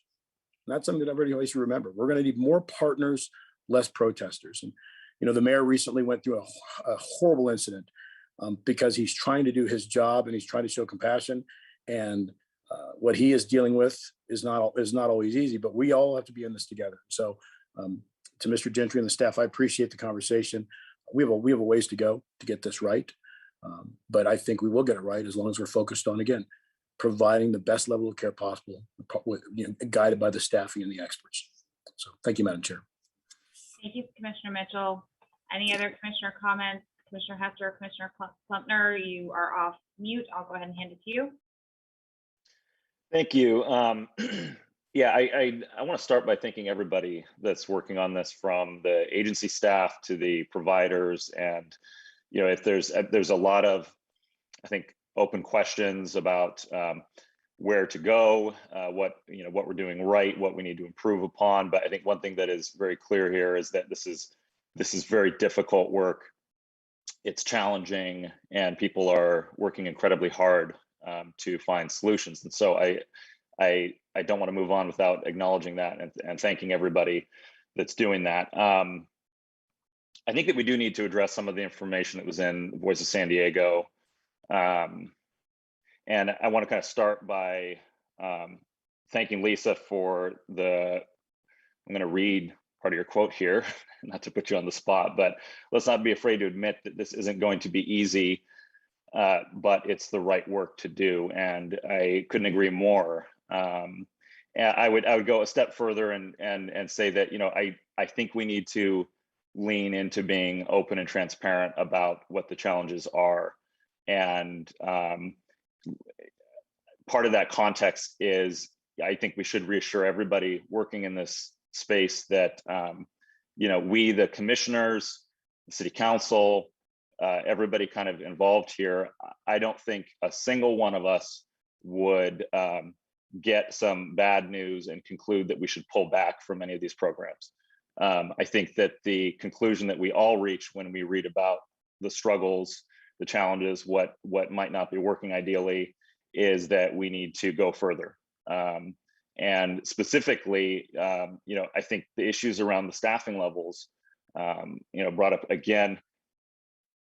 I don't know that any of us is qualified to say exactly what the right staffing levels are, but from what we're hearing from some of the residents and others in the field, it seems like we need to look at adjusting the staffing levels, because we are dealing with a population that does have very significant challenges. And you know, the easy answer here is to say that whatever we are providing in this context is better than where they would be if they were on the street. But I don't think that we can kind of set that as the standard. You know, I think we need to set the standard as making this a solution. You know, this has been sold to everybody, the public. I mean, we're all in agreement that permanent supportive housing as an umbrella for this wide variety of solutions is the path forward for dealing with homelessness. And I think at this point, just about everybody is aware of kind of the historical context here. We're dealing with people with challenges that in the 20th century were dealt with in, you know, some horrific institutional ways. And when those were taken off the table, we didn't really put anything on the table to deal with this. And so we are coming up with solutions as we go here. But what I don't want to have happen is, you know, the fact that things going wrong leads to either pulling back on these programs, or that we don't hear about things that are going wrong because of fear of pulling back. We're not going to pull back. None of us will support that. And so I mean, I do have a few questions. I'll put kind of all three of them out there.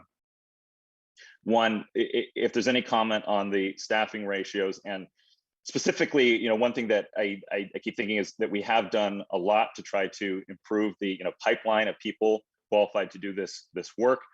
I worry that, and this is not something necessarily within our control, at least fully, I worry that the in the current labor market, that the pay scale for some of this work is just too low. This is clearly very difficult work, and if we're having trouble, it's got to have something to do with how much we're compensating here. So I'm curious if staff has thoughts on that.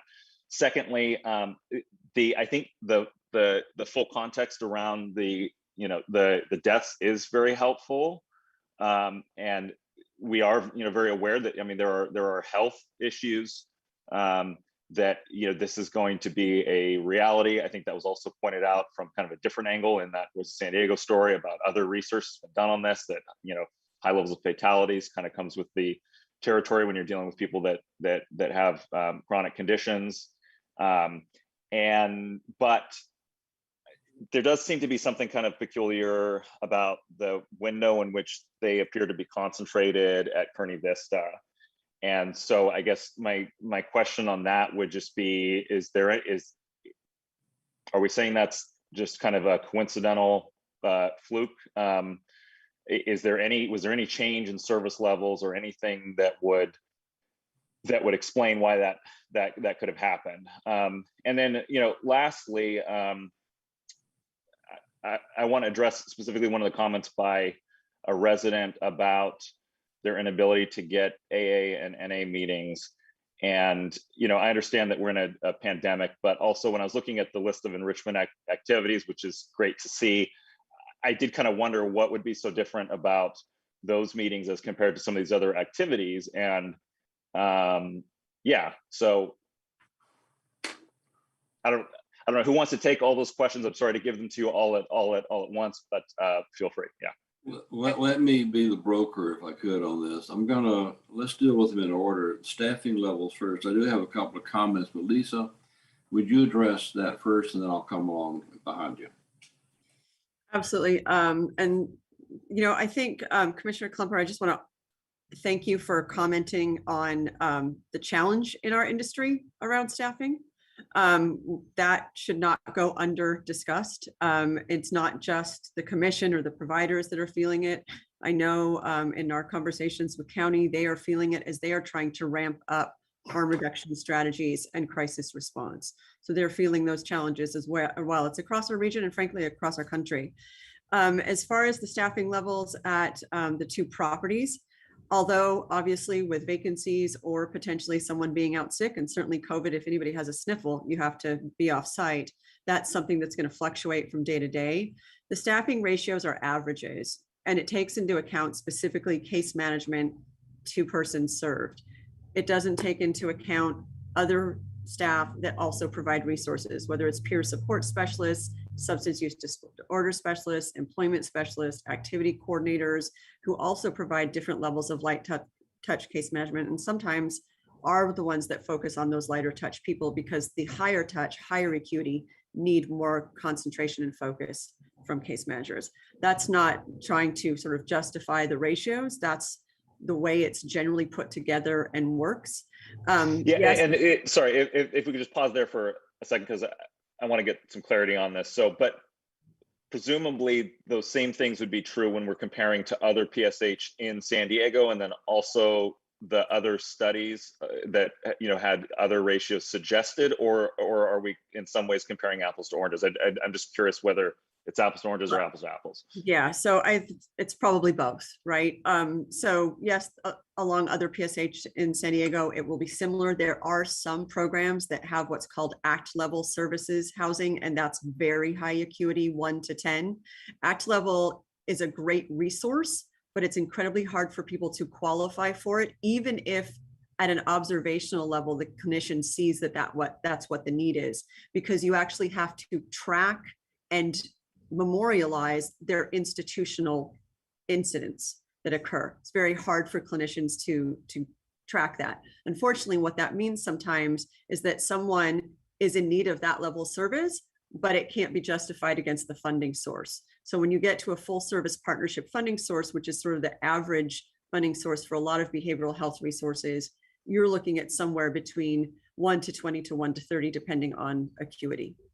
And that's in conversations with the county. I do want to note that we, in regard to some of your questions in about substance use disorder like Alcohol Anonymous and Narcotics Anonymous, we actually do have Ruth Ruland from Father Joe's Villages on Zoom with us today that can respond to some of those questions. And we have Hanan Scrapper from PATH San Diego on as well.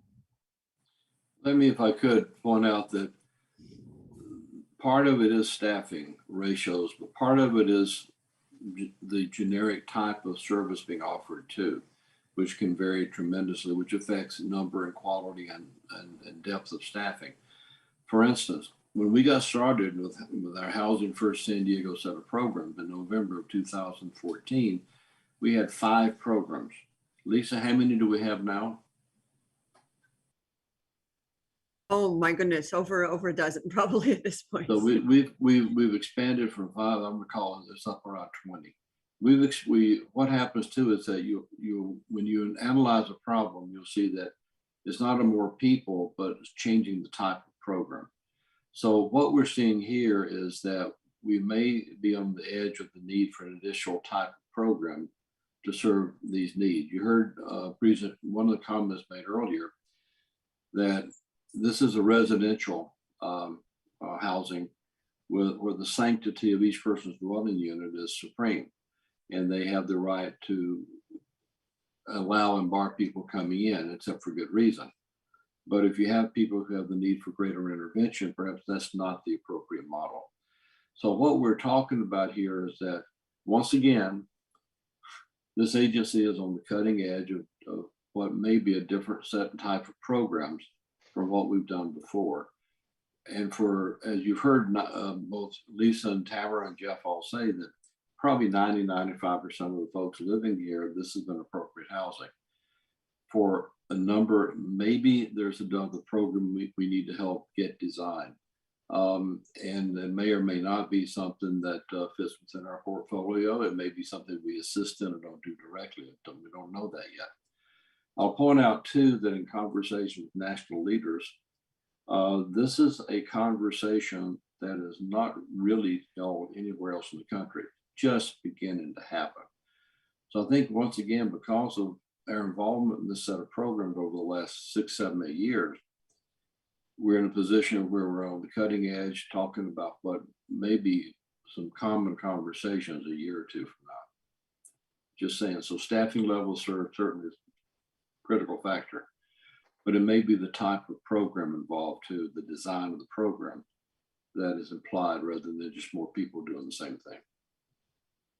I also, if you don't mind, I'd like to call out that this is a really opportune time to be having this conversation, as challenging a conversation as it is to have. We talk a lot about the home key money that's coming down from the state, about 3.5 billion, but there is another set of funding coming down, same amount, 3.5 billion. It's not quite as far down into being announced yet, but it's coming, which is related to behavioral health care resources and mental health care resources, which gives the opportunity to fund other programs like board and care, group home opportunities, and other things that might be a good either long-term or interim intervention for folks. So there's an opportunity really now to really bookend PSH with that other level of supports where people might be more successful. And that's coming as well. So I think it's important as we're having this conversation to know that there's opportunities for solutions out there. You think about the harm reduction strategies that the city and the commission are working with the county on, the shelter that you approved last month as a board, and the safe haven sites that we're looking for now as a partnership. There's opportunities to better fill some of these gaps, and there's funding that's coming that will be available too. Ms. Brulin, I wanted to make sure that you have an opportunity to respond as well, if you'd like to make any comment. Yeah, thank you. There's an irony to this meeting today in that it really is a victory. And I want to say thank you as a result of that to Tamara and Lisa, because I know both of you have worked very hard. Heretofore, the population that are being served at Kearney Vista and that PATH is working with, we wouldn't have had them come into housing. The system didn't function in a way where they would have been brought into. This population has such complexity of issues that they wouldn't be able to initiate necessarily entering into permanent supportive housing. Our TFH and the housing providers had to go to them to get this to happen. And so that we are facing the number of issues that have been delineated thus far this morning, it's such a tremendous success that we can even talk about it. And it's traumatic whenever somebody dies in permanent supportive housing. You know, we put literally our heads on the table. It just is, it's overwhelming. But they died in their housing. They didn't die on the streets.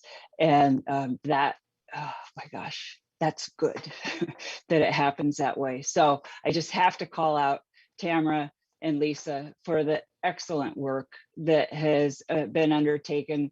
We are opening St. Teresa very soon, and we're having to approach it in a very different way, because we know that now the people who really, really, really, really need it are going to get into housing, and we've got to be ready for them. And that is one of the reasons that we chose not to apply to continue to operate Kearney Vista, because we know we've got to be ready. It's a different kind of challenge, and we can't complain about it because it's the right challenge for us to face.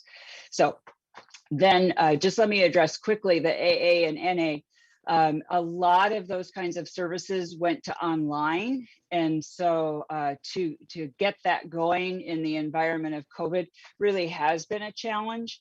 We've got it in other locations, so it is absolutely possible, but things have to align a little bit differently for it to happen more readily. So it will happen.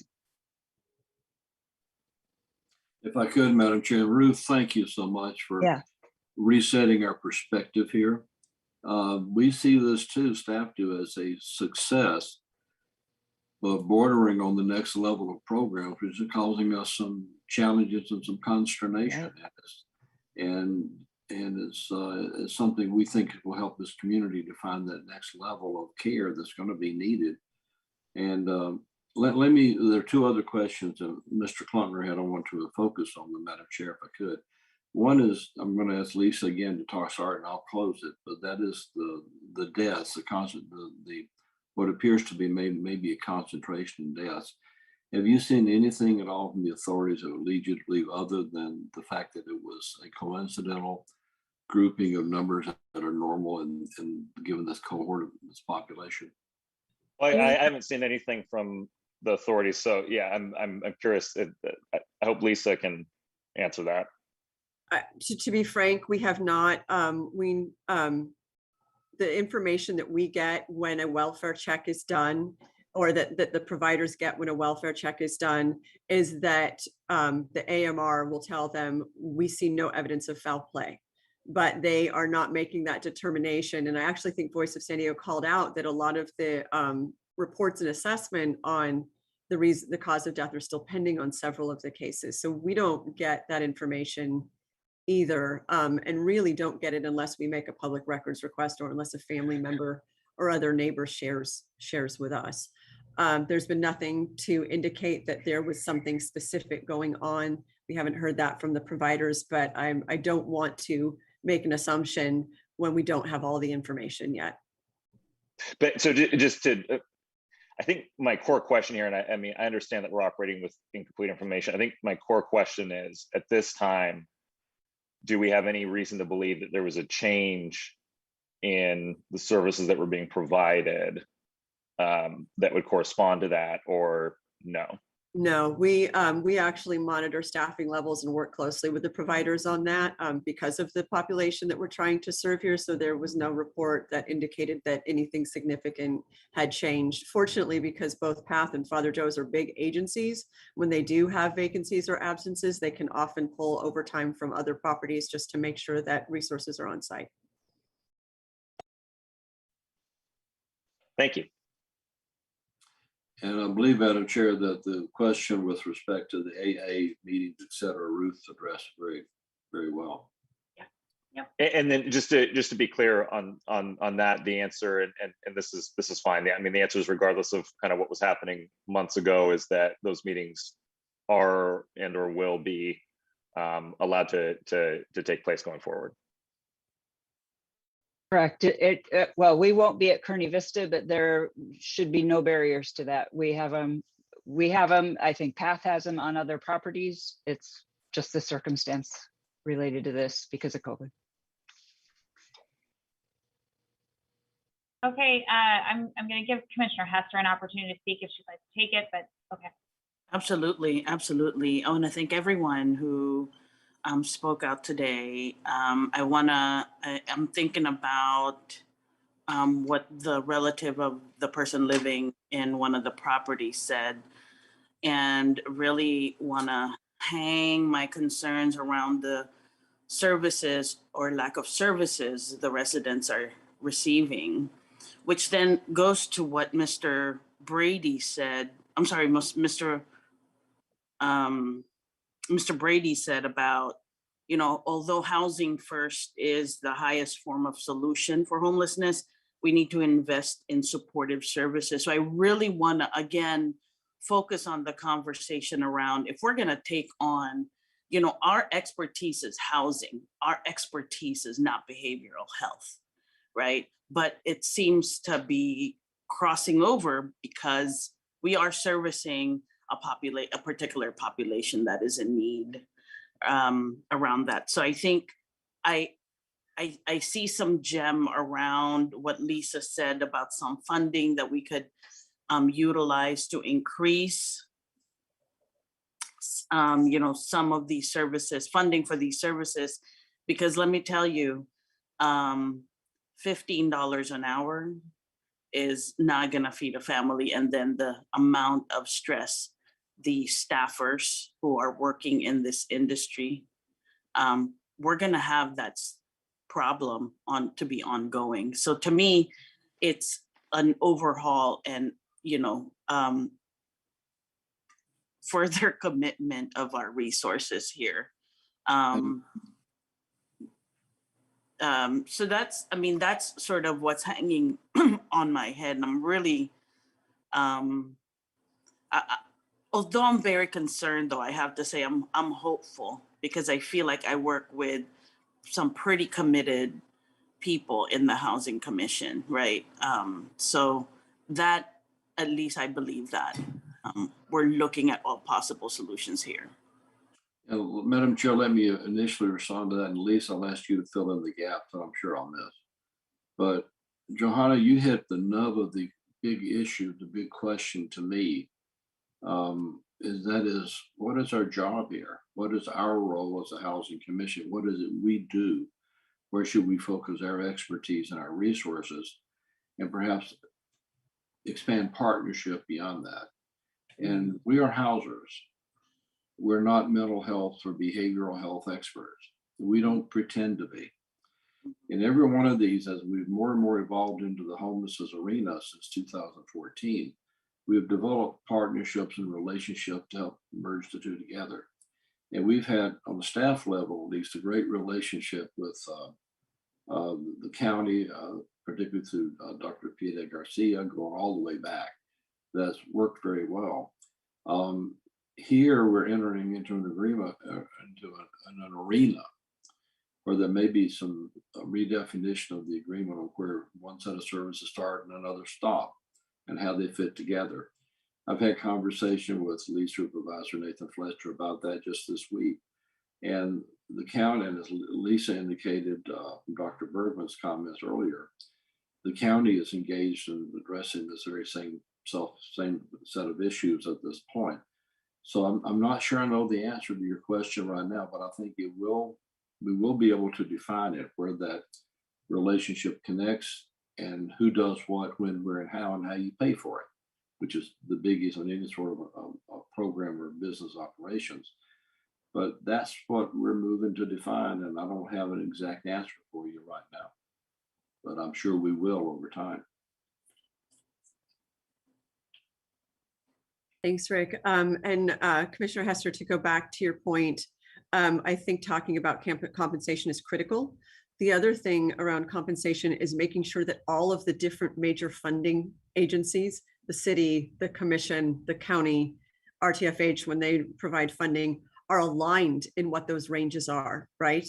So when you have a situation where one project is being funded at, say, $20 an hour for a particular position and another project is being funded at 25, that then creates an inequity within that service provider's overall employment. So they end up getting pushed down to that lower rate because otherwise it's an inequity within the same position. So we actually have been having a lot of conversations around this work because we need to align this funding. I think we've done a good job over the last couple of years in moving the needle in a lot of ways. There's a few legacy programs that we still need to elevate and push up. I will say that you're right on in around $17 to $18 an hour for frontline staff, like an outreach worker or a residential coordinator. And so these are staff that may not be have a lot of background training. They might have gone through our peer program actually, and they might have a lot of compassion in the work, but without that higher level skill. Higher level skills run anywhere between $22 to $37 an hour, depending on the level of the position, depending on their clinical background.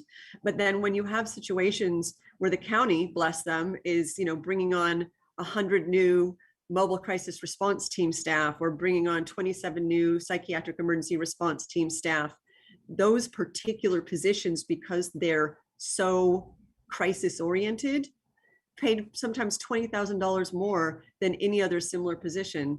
And though we need them, and we're thrilled that the county is working in this direction, it also pulls from our workforce. Huge challenges that need to be addressed. And the collaboration and conversations that we're having are going to be critical to make sure that everybody's right sizing in the same way. I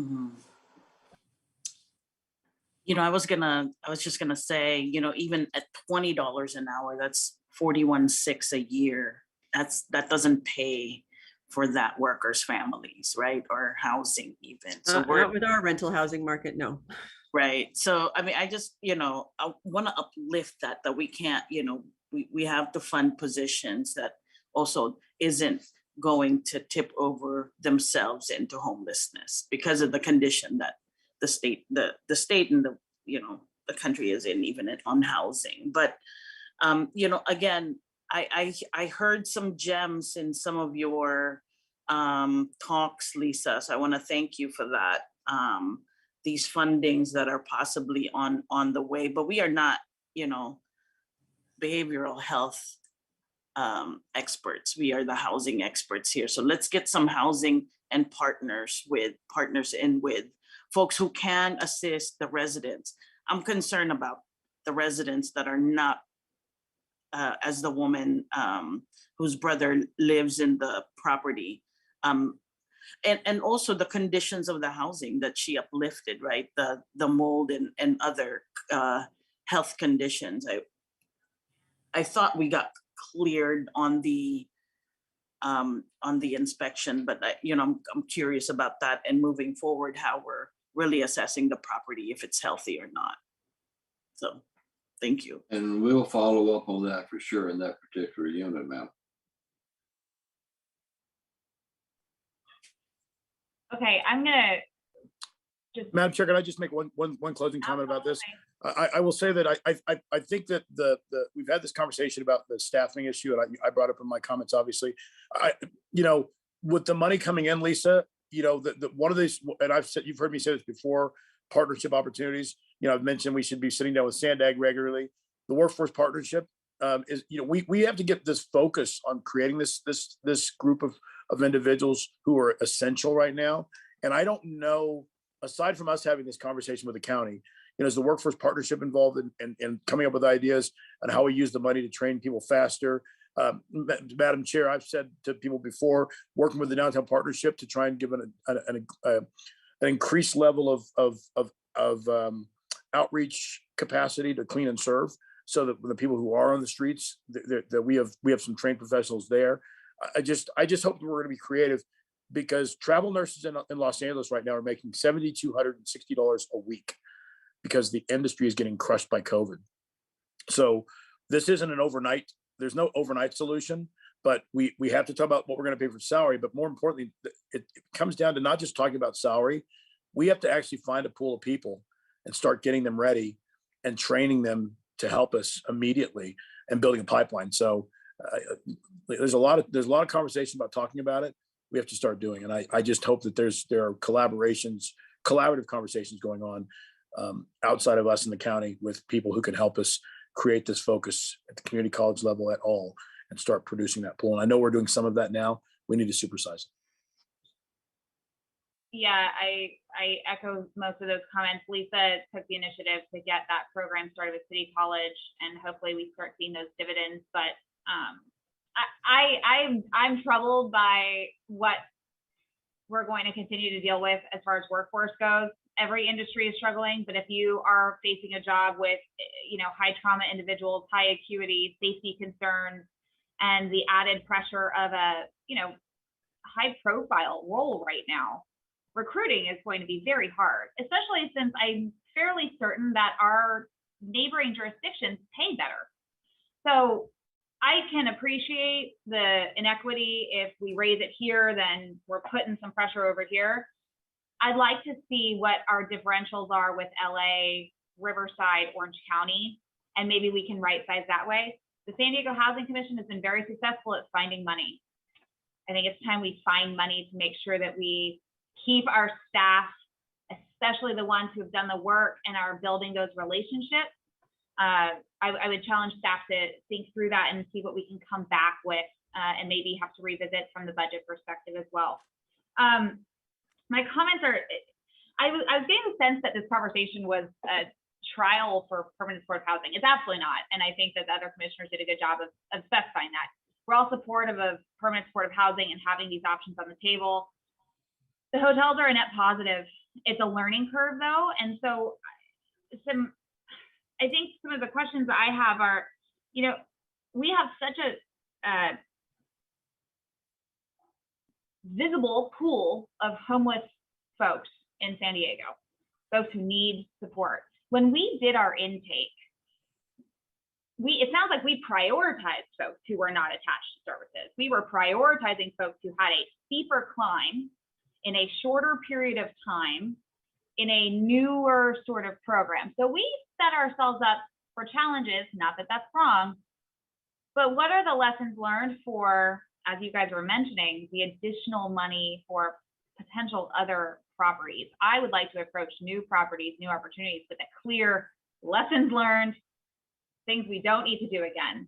What can you help me understand some of the intake and what we might have learned from that? I'll start that, and then Lisa and Jeff, I'll ask you to weigh in too. We have, Jeff, do we have the direct state guidelines in yet on how the money's to be deployed on, so that we can set up some judging when the developers come back in with properties? Yes, we do. The criteria is just a week or two away from being formalized for the development community. What we did was to reach out to the community this summer, let them know it's coming. And this time, because we have time, which we did not have last year, the Housing Commission is taking a two-pronged approach. Number one, we have two brokers who are new lined up to bring us property. And we also have a number of other developers that we have told to bring us their properties too. We're going to do a competitive evaluation with no leaning either way. But we needed to wait till we got the state regs in to make sure we could put out the criteria one time. And Jeff tells me that's being completed as we speak. I think that the key here is what we're going to be able to do with the money that we've got. And I think clearly, as Ruth put it so eloquently, this is a success in making our jobs tougher. And as we have moved to deal with what I think is a pretty successful approach to dealing with some of the needs for rapid rehousing and permanent supportive housing with folks who have the services in the past, we've got some basic questions to ask and answer about: are we going to require services coming in? And or will the owner on the outside, or us if we're the owner, be able to show how we're going to deal with folks coming in without services? I will remind the board that a year ago, when we were in this situation, the city made absolute commitments that every one of those individuals housed in the convention center would have a place to live if they wanted it. And there was little other screening added in there. So this was a decision not made by the Housing Commission in isolation, but by the total city leadership. And in total, I think it's worked. But going forward, we need to figure out exactly what we require the developers to show that they can handle going forward. As Johanna put it so well, paying people a decent wage to provide the services these folks need. Lisa, anything you would add to that, or Jeff? Yeah, so I think, and to both, Ruth said it really well, like the success is that we're getting to those hardest to serve, right? And oftentimes, for one reason or another, they get screened out of permanent supportive housing, and Rick's just, emphasized that. I think what we look at as we go forward is how we provide balanced communities with high acuity, moderate acuity, and high acuity. So you don't have as many high acuity folks in the same place. I think that was quoted in the Voice of San Diego article, and I think we all agree this was the right thing to do at the right time for a lot of really good reasons. And in fact, because of the pandemic, we saw people engaging in shelter that normally don't. It was really a city closing down around them that pushed them into service, and it created an opportunity. It's also creating a challenge and pushing us to have a dialogue that's going to be really important if we're going to have success in meeting the needs of some of those that are struggling and the most vulnerable on our streets right now. But doing it in a way where we, within permanent supportive housing, have a continuum of need so that we don't get overwhelmed by the few. And also this other funding that's coming down from the state, really more for behavioral health and higher level systems of care. Yeah, that's whether it's safe haven or board and care or adult independent living care, is going to be a place to make sure that if those folks can't get into PSH because they don't have the cognitive ability to sign a lease, people sign a lease here, or they fail out because it's just too tough for them, that they never end up in the homeless system again, that we have another resource so people don't fall off that cliff, right? We bridge that gap. And that's going to be the opportunity. But as far as we look at the home key properties, it's finding a balance of acuity and then making sure that we are working with our county and our other partners to stand up some of those other gap resources that need to be there. Thank you. Yeah, that's a reassuring answer. I've got concerns with the fact that permanent supportive housing is not a new concept for us. It's not a new concept for many of the partners that were kind enough to call in and help illuminate this conversation. And yet this conversation feels a little bit newer in the public realm, which we've kind of alluded to. But I agree with what Vice Chair Klubner was saying too about aggressively leaning in to the transparency here, because I think so many folks look out on the street. I passed a woman having a very, very traumatic moment on the street last week. And, folks are watching all of this. And when we tell them that we're spending a certain amount of money to put 400 people into housing, and yet these things do not align for the public sentiment. The public sentiment is necessary. So I want us to really throw it all out there, and the good, bad, and the ugly, just to do that. We talked about staffing, we talked about funding, more funding coming down. I'm curious about how we are engaging with the county to ensure that the lessons learned thus far show up in what the county does for the service part going forward. I would hate for us to say, okay, this population is more challenging than we thought, or this segment needs XYZ, but let's let the county find out the hard way, right? How are we making sure that our properties are going to be well taken care of by the services that they provide? Lisa, would you start that on talking about maybe your conversation with Dr. Bergman? Happy to, yes. Sorry, I got a little sun there. So just to talk about the process that we've gone through over the last year, it was a team of county staff and housing commission staff over a period of time that developed the scope of work that was released for the joint RFP that we released. As that scope of work has been released and now they're in negotiations with the providers, our staff still continue to communicate with them. And then I work very closely with Dr. Bergman, the director of county behavioral health, and his deputy director, Cecily Thornton Stearns. We talk weekly around understanding what the population needs, both in the hotels and the environments that we're talking about to bring services to, but also in what's next, right? And that's really critically important. And that's where the conversation, the partnership between the city of San Diego, the county, and the Housing Commission around harm reduction strategies is, I think, to Commissioner Klubner's point, really leaning into that space, right? It's not something that we should lean into on our own.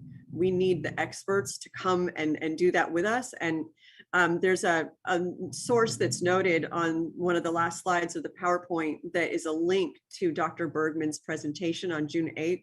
I highly recommend that our community stakeholders and anybody who hasn't seen it yet, watch it.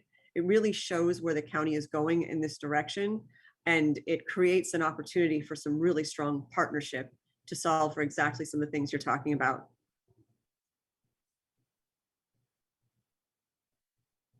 Do you know, could you speak to whether or not the staffing levels are going to, we keep harping on staffing, and I'm aware of the fact that we are handing staffing over soon. Can you speak to whether or not they're going to at least maintain current staffing as we've set up, or possibly maybe going further and ramping up staffing? My understanding is they're at least maintaining current staffing, but the opportunity that the new funding source provides is Medi-Cal reimbursement. And that Medi-Cal reimbursement is on top of the 5.4 or adjacent to the 5.4 million that the county set aside in realignment funds. So we have the 5.4 million as that baseline, but then the Medi-Cal billing and reimbursement allows additional funding to be pulled together to really strengthen resources. So we really see it as an opportunity, and in conversations with Cecily Thornton Stearns, they're definitely seeing those first 3 months and that transition period between providers. Obviously, path is looking like, although it's not final yet, we're still waiting to see what the finals are. The county hasn't released all of that information, but that transition period is a time of assessment, reviewing case management notes, working with caseworkers, making sure that they understand what the needs of the population are, and then coming in and doing that Medi-Cal reimbursement assessment, which gives the opportunity for additional funds and resources. Okay, thank you. Yeah, I know that the Medi-Cal reimbursement piece is really attractive. I worry that it can be restrictive. Once upon a time, my experience with Medi-Cal reimbursement, hopefully that's changed. But I think, well, that's where the 5.4 million really gives us that flexibility too. So it's a great combination or layering of funds. But yes, that there can be challenges in that as well. But Madam Chair, what you're getting at is going to be one of our major stresses going forward. And that is, there's not a well-defined, well-structured, uniform program with funding attached to it to go after do this stuff with. It's a matter of us pulling some stuff together, almost like a developer does to financial property, where it's more, it's just a lot of vectors involved at the same time, with each of them affecting the other. So to tell you exactly how we're going to put that together right now, not possible. But to tell you that we're going to pull these resources together going forward, or back away, or look for other alternative approaches, that is what we'll do. And what I would ask this board to do for us as well, and I agree with you, kind of radical transparency and engagement here is utterly essential. But I would submit that it goes both ways. And what I would ask you all to do as board members engaging with us as staff is making sure as issues pop up, that is Ruth, I'm gonna keep going back to Ruth. Good Lord, Ruth, you were eloquent. What will look like failure to you all to start with, which was the initiation of some of this conversation over the last 2 or 3 weeks, when you get into it, provides a learning exercise for what is an element of success. And in this business of affordable housing, particularly the homelessness arena, the better we do, the more we make the job tougher going forward. Right, Ruth? That's a good way of paraphrasing what you said. And I think that as we go forward, then that means that we're going to have stresses that come up simply because we've worked our way down to that level. If I can use that as a right directional mode. And I would ask you all to engage with us in that regard too, because this is an arena where there is as a result of some structural issues throughout our society, been caused by a number of factors. It's going to take a number of actors engaged to bring about a solution. Do I think it can happen? Absolutely. Are we in the forefront of it? Yes, we are, along with our good partners like Father Joe's and Path and others. But it's going to be done in fits and starts. It's going to be done as we learn as we go.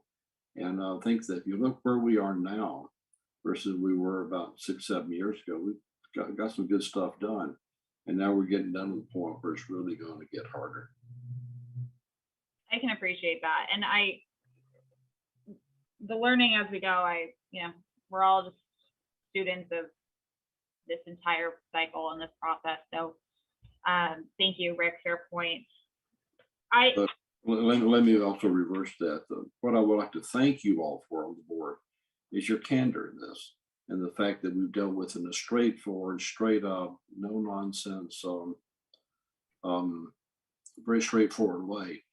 That helps us to an understanding expectations and making sure that the relationships are there. And I think is that straightforward candor between staff leadership and board leadership is going to make this work. I agree very much. Thank you.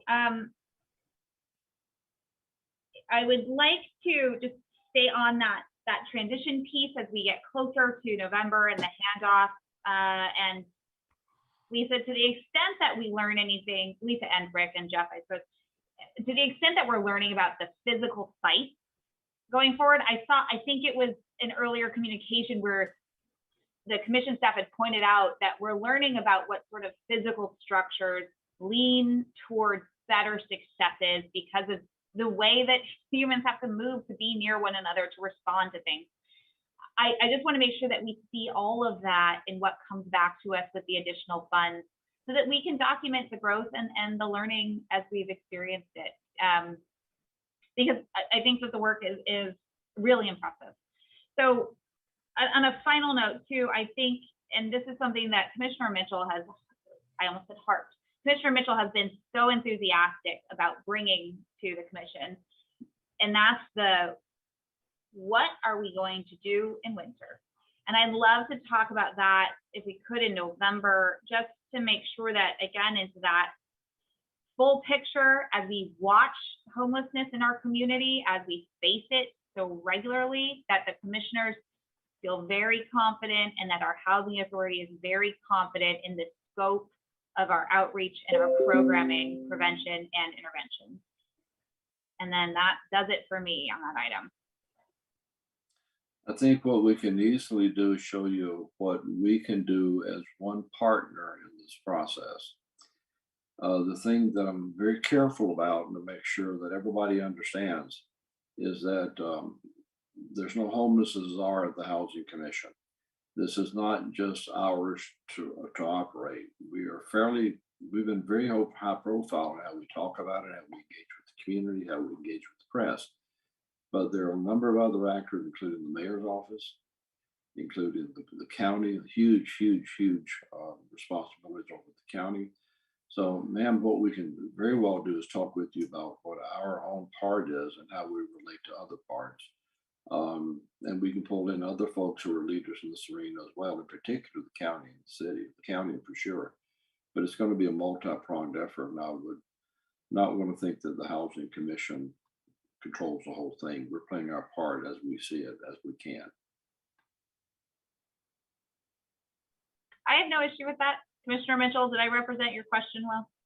You represented it extremely well. And again, you heard the comment about that we should be considered a victory that we're putting people in housing and giving them a roof and shelter. And some of them are unfortunately passing away, but at least they're passing away inside a room instead of on the streets.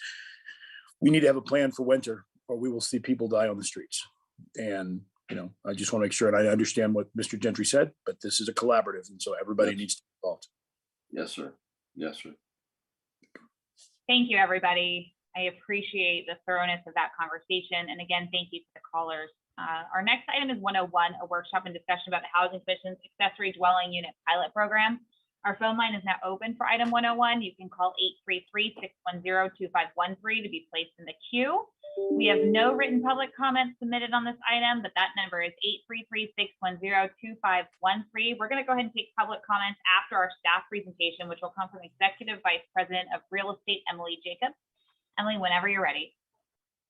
All righty. Good morning, commissioners. Today I'm presenting to you information about the pilot program the Housing Commission has completed to help San Diego homeowners who may be interested in developing accessory dwelling units, sometimes referred to as granny flats, or ADUs on their properties. Next slide. This slide provides an overview of the topics I'll be covering in today's presentation, which includes timelines, estimated cost, lessons learned and key takeaways, and permit-ready plans from this ADU development pilot program. Next slide. Next slide. The San Diego Municipal Code provides a definition for ADUs. An ADU is an attached or detached residential dwelling unit that provides complete independent living facilities. ADUs are intended as permanent housing solutions and may not be used for rental terms less than 31 consecutive days. ADUs can be integrated into existing single-family or multifamily housing properties. Some of the benefits of ADUs include they are a source of infill affordable housing, and for homeowners, ADUs provide supplemental income, support generational wealth building, help raise property values, and provides housing stability. Next slide. In 2017, the Housing Commission published a report addressing the housing affordability crisis, San Diego Housing Production Objectives 2018 to 2028. This report identified detached ADUs as one of 5 main sources of potential additional housing units in the city over 10 years through 2028. Former council member Scott Sherman and David Alvarez worked with the Housing Commission on this report. In 2020, changes to local and state legislation reduced fees and permitting requirements to assist homeowners in developing ADUs. On March 6, 2019, the Housing Commission provided a presentation on its planned ADU pilot program to the Land Use and Housing Committee at City Council member Vivian Moreno's request.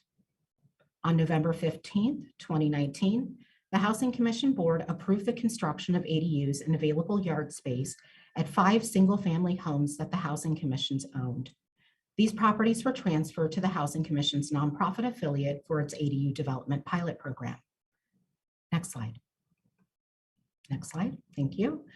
The ADU development pilot program goals were to build 5 ADUs of varying sizes and types, including traditional stick-built and manufactured ADUs, to document cost, processes, and timeline associated with pre-development, permitting, and construction of each ADU type, and highlight lessons learned and key takeaways for San Diego homeowners interested in building ADUs, and to create permanent, permit-ready architectural design building plans that may be available for public use, a permit-ready template for San Diego homeowners.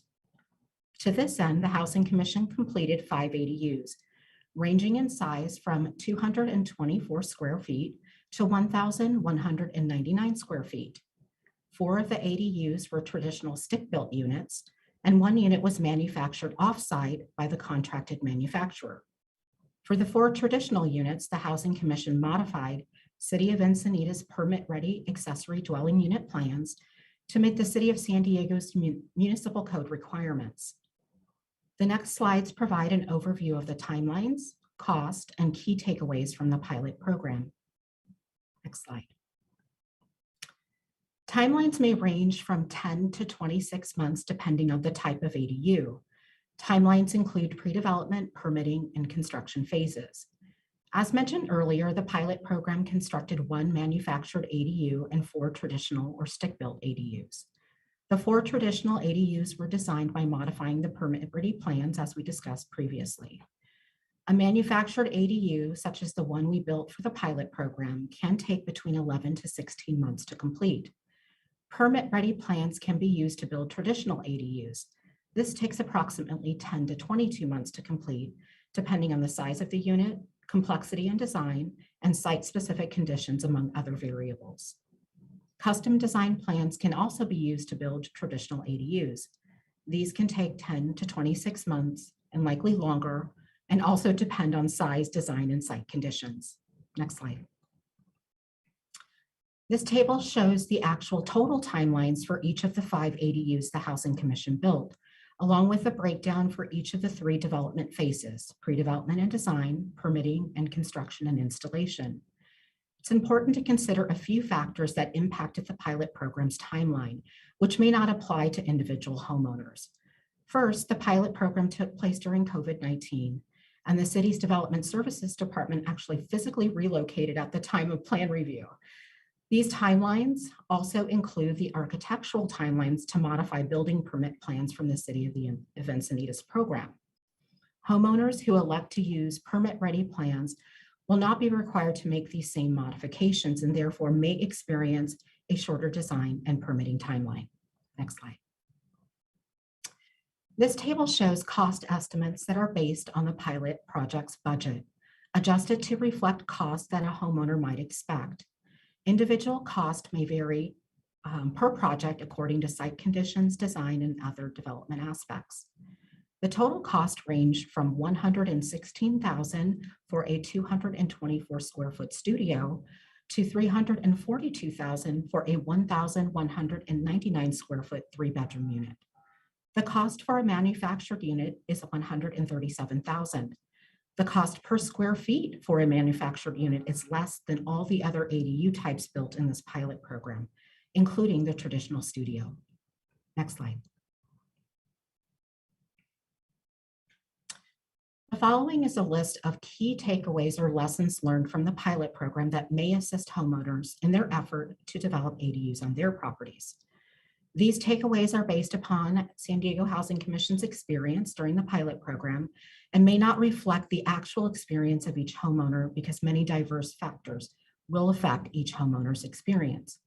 As a reminder, this pilot program occurred during the COVID-19 pandemic, which affected timelines and costs and supplies of materials. Homeowners may not or may experience some similar delays. The next slides each discuss the takeaways in greater detail. Next slide. First, homeowners should assemble an experienced team of professionals for the design, permitting, and construction of their ADU. Homeowners who do not have prior design, development, and permitting and construction experience should select an experienced designer or licensed architect to ensure that the project proceeds according to predetermined design budget and timelines. Second, homeowners should use permit-ready plans. Architectural services are still necessary, but permit-ready plans provide cost and time savings. The Housing Commission will make the permit-ready plans we used available for the public on our website and the City of San Diego website once final approval is achieved. Next slide. The homeowner should consider factors that can significantly impact cost. Units smaller than 500 square feet benefit now from the City of San Diego's fee waivers. Larger units have higher soft cost, which are expenses such as permit, fees, surveys, and studies. When deciding whether to split or to share utilities between the main home and the ADU, homeowners should consult with their contracted designer or architect to consider the upfront or ongoing cost associated with each option to make an informed decision. For instance, while sharing utilities between the main home and the ADU does not have upfront cost, there may be ongoing costs, such as if the homeowner elects to contract with a third-party utility monitoring service for ratio utility billing services. Site-specific conditions require additional preparation during the design phase, such as a topographical study to account for the slope of the property. Consideration for property setbacks, the distance between the existing home and the ADU, resident access, and privacy should be studied and planned to avoid significant changes and additional time and cost during the construction period. The cost per square foot can be more than 20 to 35% higher than that of a typical single-family home. Unexpected cost overruns can be avoided, however, with adequate preparation in the pre-development phase. A contingency reserve of closer to 20% of estimated cost is recommended for ADUs. Next slide. Next, homeowners should consider factors that significantly impact the project timeline. In the design phase, this includes using pre-approved plan sets, since they can reduce the overall time for the architect to prepare the plans for approval. The architect will make modifications to these plans as needed to adapt to these site conditions, or opting for a manufactured home, as this may require minimal input from the homeowner's architect, as these will be provided by the manufacturer. In the permitting phase, homeowners may hire a permit expediter or ensure quicker processing of permits. And through a site feasibility study during the design phase, will account for site-specific considerations and will help to avoid unexpected delays and construction changes during the construction period. Finally, the pilot program's manufactured unit took less time and cost per square foot compared with the traditional stick-build units without compromising the quality of the structure or design. Homeowners should consider this option as an economical choice to determine site feasibility, including any clearance needed for the delivery and installation phase. Next slide. 4 permit-ready plan sets were developed through this pilot program. These plans will be made available for public use on the City of San Diego's ADU, JADU webpage and the Housing Commission's webpage as soon as they receive final approval. Note that this pilot program did not create permit-ready plans for manufactured ADUs, as these plans are provided by the respective manufacturer. That is, manufacturers supply their own stamped set of state-approved plans for each model of every unit they sell. Thus, providing pre-approved plans would effectively oblige a homeowner to buy the unit from that vendor/contractor. Next slide. Following are some resources. The Housing Commission has added a new webpage to our website on this last Monday to provide public easy access to resources related to ADUs. The webpage address is www.sdhc.org/ADU. The resources available online include our lessons learned report, a link to the city's ADU website, and a link to our housing production objectives report that identified ADUs as an important source of new housing. We also will make our 4 permit-ready plans available to the public through our webpage and the city's website as soon as we have final approval from the city. Next slide. This concludes my presentation. I'm available for any questions you may have.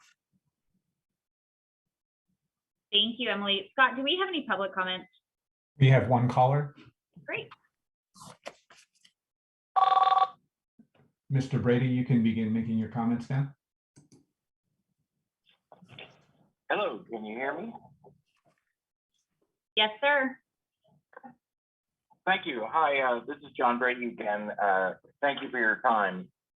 I really kind of wanted to comment on a couple of things here.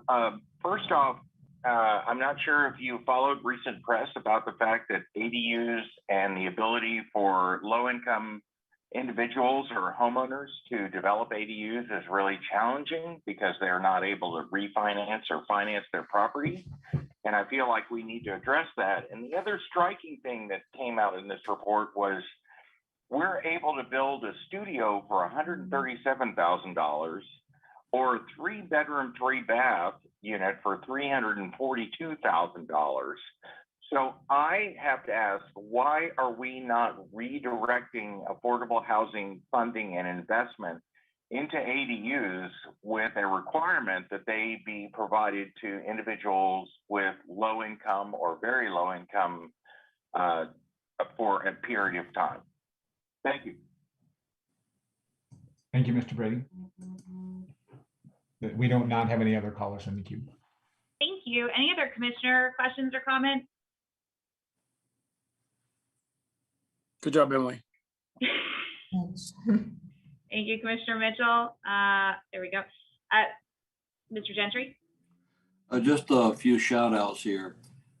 Is George Hunt on the call? George, would you make yourself visible, sir? I want to do a shout out to you. George is one of the Housing Commission's employees. And this was actually George's idea following the report that we had commissioned 4 years ago now on how to develop more housing for San Diego. And although the CEO will tend to get always the credit or blame for whatever happens here, a lot of the great ideas need to be acknowledged and come from staff. And I think I want to point out to the board members that we empower our staff and the ranks to come up with good ideas. This was George's, and George, thank you, sir. This was excellent work. It was your idea. And George also provided the construction management oversight during the development process. A handful of other folks involved here as well: Frank Hanna, Josh Hoffman, Jenny Cho, and of course, Emily Jacobs, you've heard from. The first-class folks in our real estate department. George, especially thank you to you, but this was a job well done. And I'll point out, just to further comment to that, to the call that came in from John, this was an effort just to show how it can be done.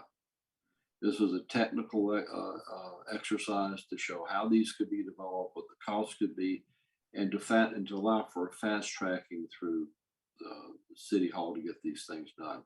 And I think from a technical standpoint, they are wonderful. How all these programs juxtapose to each other is a matter of public policy that involves with you all and the city. But from a technical standpoint, this was very well done. George, Emily, and crew, thank you. Thank you, Mr. Gentry. Yeah, I agree. I recall that meeting where it was introduced, and it was completely generated by staff, their creativity and their recognition that the moment for ADUs would be big. And here we are. And indeed, the ADU moment is huge. It's one of the most successful ways we are getting housing built in the city of San Diego, which is reflective of the complete crisis that we are in. I have other words that might not be received as well, but when ADUs are our big solution, that says something. I just want to say thank you to the Housing Commission for making sure that ADUs as a tool in the toolbox is one that is a tool that's ready to use. It makes sense and it's user friendly to the extent that that's possible. I wish anybody who wants to build an ADU all the best of luck with the supply chain problems that we have these days. And I hope they'll report back and let us know what that cost differential was. But I think that, is there any other questions or comments? Looking forward to seeing this go live. No? Okay. Let me get back to my handy dandy script. This is an information item. There is no action needed. This concludes the board's special meeting today. Please take a look at the reports that were also sent over with the presentations. This meeting is adjourned at 11:21 on October 15th. Thank you, everybody, very much. Thank you. Thanks, everyone.